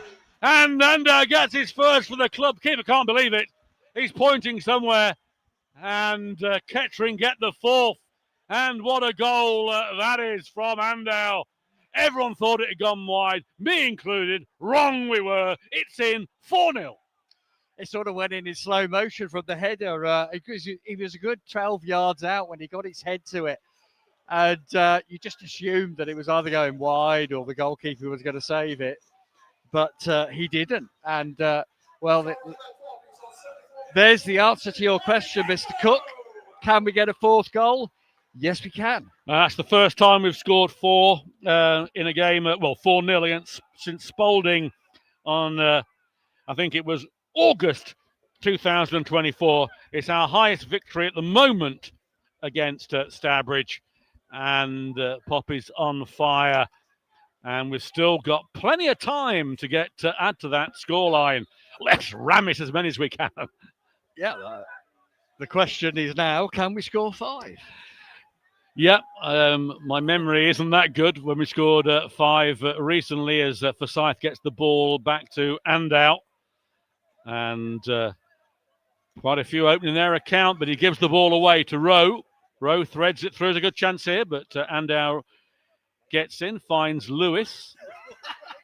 Lewis out wide to Coyle. Lovely turn by, can't see who that was. I think that was Fataggio over there, but it's a throw in on the far side. 4-0 to the Poppies. The scoreboard's not up to date, look. No, we've just been told there's a problem with the scoreboard. It won't move on beyond 3. It's as if it's been programmed that Kettering won't score more than 3 goals. But there we go. Oh dear. Well, if in doubt, listen to Poppies TV Media because we can bring it's 4-0. The correct score. Ignore the scoreboard. Ignore the scoreboard. So that's going down. Well, corner to Stourbridge. And no, we're wrong. The scoreboard has now got it right. Ironic cheers from the tin hat. And a corner here on this left-hand side by the turnstiles as you come in. And it comes in. Alexander can't get there. And there's a chance here. Cleared off the line, and a good clearance indeed as Verma picks up the loose ball. It's fired in again, headed out by Andau. Back to Panther, and it couldn't get the ball through to Fifield. Rowe back to Verma. Verma has to play the ball back again. Cleared by Coyle, who's switched sides. Panther trying to get there. But there is Lewis. Heads the ball through to Fifield. Fifield is going to make one of his darting runs. Comes inside. Fifield breaking away. Still Fifield. Fifield, can he go through all the way? Goes down under a challenge. And Stourbridge clear the ball. Back to Rowe, just outside the centre circle. He finds Verma on this left-hand side, although he's wearing number 7. He comes inside. Threads the ball through to Brad Bood. And cleared by Andau to Powell. Powell finds Lewis. Lewis, Kettering on fire, trying to fed the ball through towards Fataggio. He can't control that. It goes behind him. Tried a little flick with his back foot, but goes out of play for a throw-in. 4-0. Shout out to Blaine Rowe. It was who saved the clean sheet, getting the ball off the line earlier. And looks like Kettering will be making more changes. Just waiting for the board to go up. And it's Andy Thanodge who is going to be leaving the pitch. Put a decent shift in here this afternoon. And it's going to be Preston Bitemo that replaces him in the midfield area. And there's another one coming as well. It's going to be Eddie Panther, who's made a very successful debut here this afternoon, who is leaving the pitch. And he is going to be replaced by Harrison Iwanze.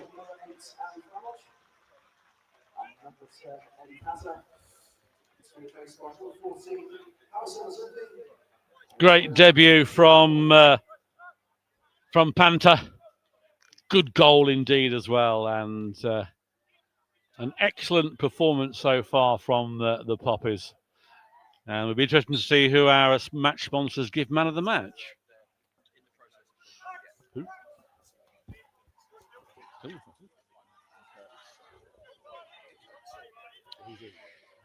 Stourbridge on the attack, but a good foot in there from Coyle. Spoils it out for a throw-in just underneath the gantry, where Bood will take the throw-in. Looking for Shea Willock. Clears the ball out to the right-hand side. Cut back in from Stourbridge with Fletcher. Fletcher back out to the right-hand side. Now looking for a cross, but he's overrun it. And that will be a goal kick to the Poppies.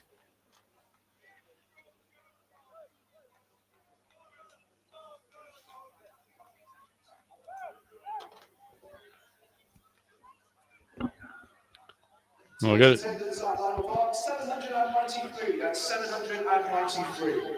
Attendance 793 here at Latimer Park. The lowest attendance of the season. Which is a shame, because if they'd have come out today, they would have seen a much better performance from the Poppies and 4 goals. It's very rarely you say that. Certainly this season. It is. Let's hope this is a proper turnaround match as far as our fortunes are concerned. Alexander then gets us back underway, sends it long towards Iwanze. And a little flick on through here. Can Lewis get there? He can't. Can Powell? Powell puts the ball in. 5-0! Powell gets the goal! What a goal from Powell! What's going on? Incredible stuff here. 5 goals for the Poppies. And the scoreboard's got it right as well. 5-0! Well, everybody wants to get in on the act, don't they?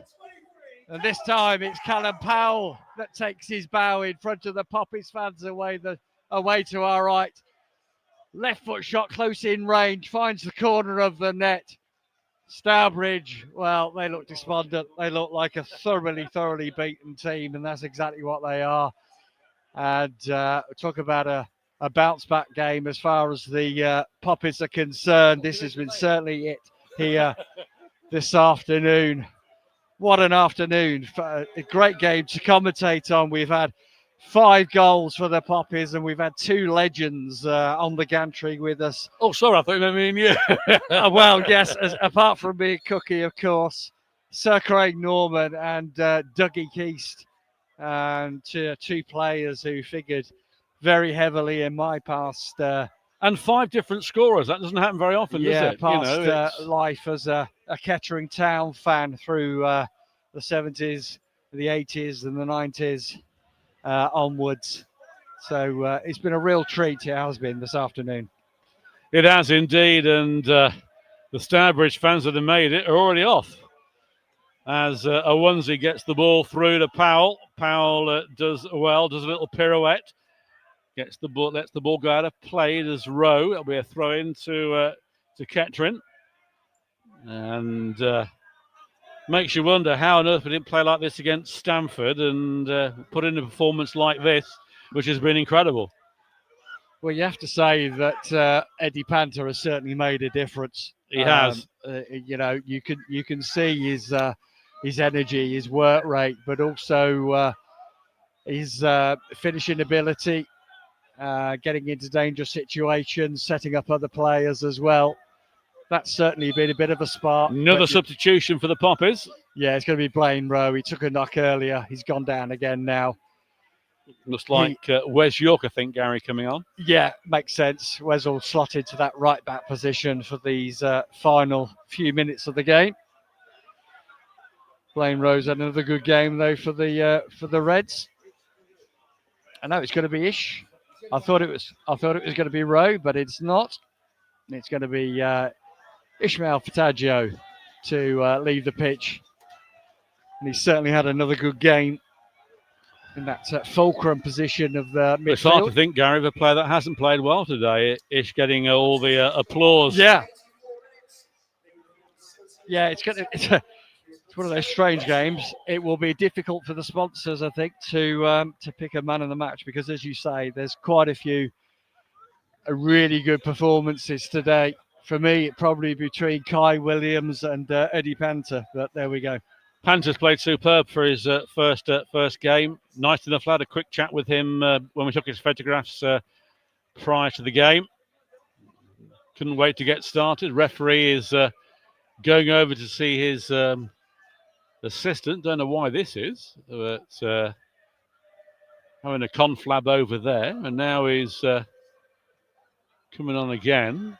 Well, that's about Gary. I'm not sure, but well, let's just hope something's not been said, shall we say? Oh God, that's all we need after a superb performance like this. All we need now is another problem to deal with. Whistle goes then. It's going to be a throw in. We have no. I think there's clarification of the substitute. It was Rowe who has actually left York the field. Gets the ball to Lewis. Lewis turns the other way. Has to play the ball back to Andau. Andau takes a touch, goes forward, and well won by Verma off Andau. He's breaking away down this left-hand side, but there is York who gets in the way, does well, clears it for a throw-in on the far side, and that will be a throw-in to Stourbridge. Well, they must be shell-shocked, Stourbridge. Have been completely outplayed, and yet they've got a corner at the moment. Ironic cheer from the 7 fans that are left. And it's going to be Luke Rowe going over to take it. And puts the ball down. A welcome 3 points to the Poppies, taking it to 27. And just what the doctor ordered. Corner comes in. Alexander misses it. But it's cleared, though. Only towards Verma. He's on the D. It goes down. A foul. He's just outside the D, or virtually on it, in the centre. So it's Stourbridge with a chance to try and get a consolation. Yeah, just to clarify, it was Blaine Rowe that left the pitch. It was a change of substitution. Fataggio is still on the pitch. As I suspected, Rowe picked up a bit of a knock. So I think the message got through late to the bench, and that's why the referee went across just to clarify the substitution. So that's fine. But what isn't fine is that Stourbridge have a chance to get a goal back late on here. Free kick right on the edge of the D. Row over the ball. Row your boat, I think is the phrase. It's 4 in the wall. Alexander in the centre of his goal. There goes the whistle. He hasn't taken it. Rowe does now. Comes in here. Deflection. And Alexander was beaten. They didn't see that. And it deflects off the wall and goes for a corner on the far side. Thought so.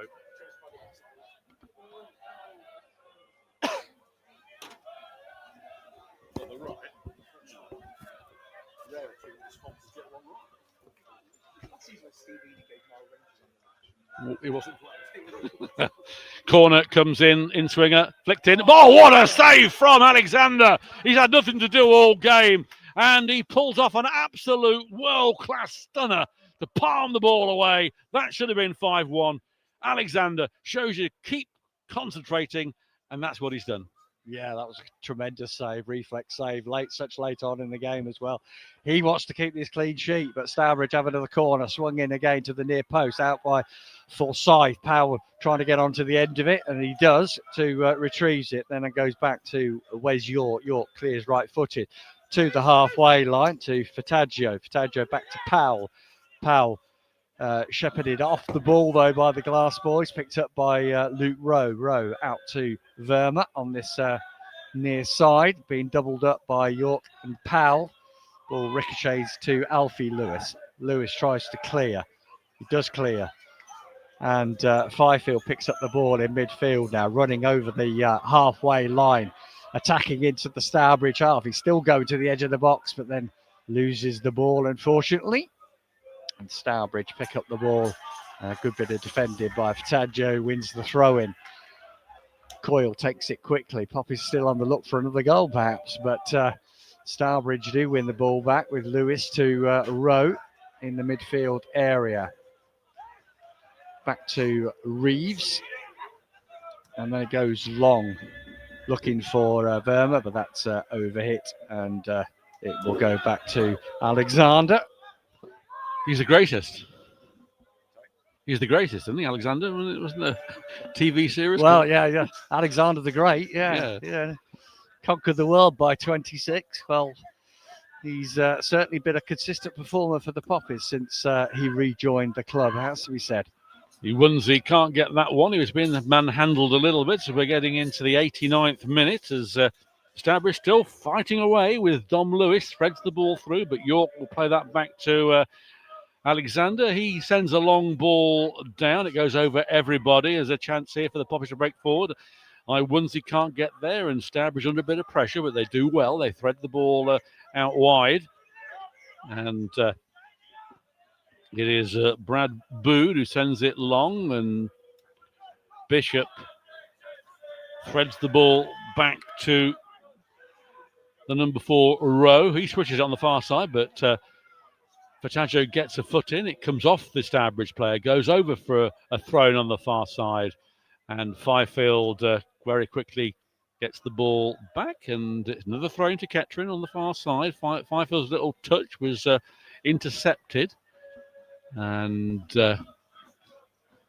well, those that have watched this game have seen an absolute treat, and we're into 90 minutes. The disco board is going to be up to see how long. We're all guessing how long, but Forsyth has to play the ball back to Alexander. 4 minutes of time added on. Can the Poppies get one more? Let's be greedy. Let's see if they can, as Andau sends it long for Powell. Intercepted, but there is a good tackle by the Stourbridge defender.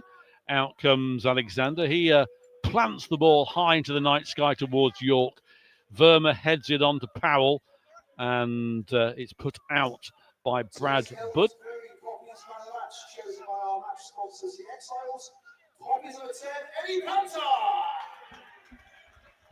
Eddie Panther been announced as man of the match, rightly so, and got a good round of applause from the Tin Hat.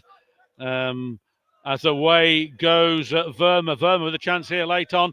Goes one way, goes the other. There is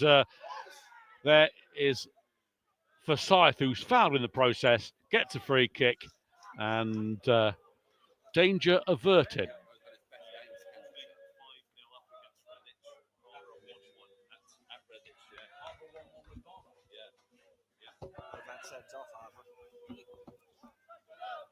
Barwell 1, Harborough 1, Spalding 5-0 up at Redditch.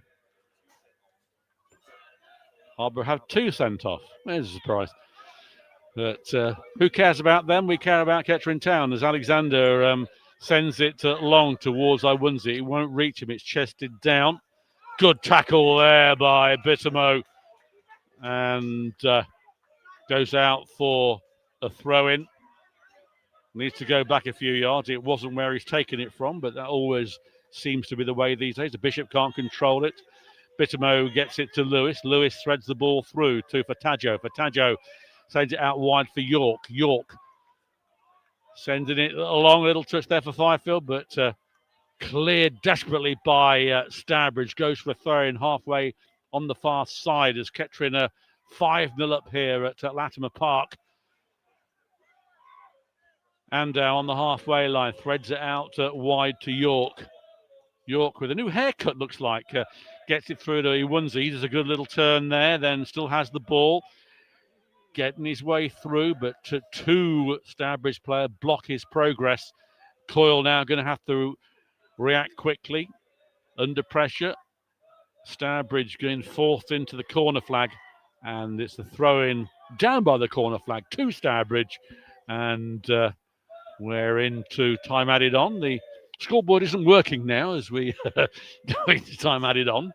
So, it is. It is. It's ticking it. You need your eyesight tested to see how many. Well, minutes. I can't see it. It's impossible to see. I think we're about halfway through the allotted 4 minutes, just over actually. It's in the middle there, isn't it? Minute and a half. Yeah. Alexander collects the ball from the resultant cross from that throw-in. So, Poppies just looking to see out this last minute or so.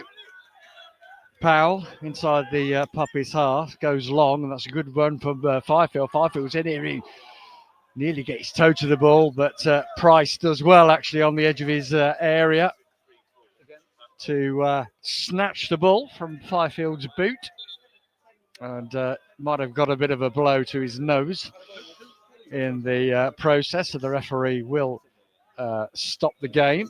Just ask Charlie Price whether he wants any attention, and the answer to that is no, and that is the final whistle. And we have a 5-star showing from the Poppies this afternoon. We do indeed, and what a tremendous performance from Liam McDonald's side, and he must be delighted with what he's seen. The fans are delighted, we're all delighted, and let's hope this is the turning point. But a brilliant performance from Liam McDonald's side. Fantastic debut from Eddie Panther. Goals from Andow, Powell and Clifton seal this performance, the highest win ever against Stourbridge. And I don't want to say, but are the Poppies back?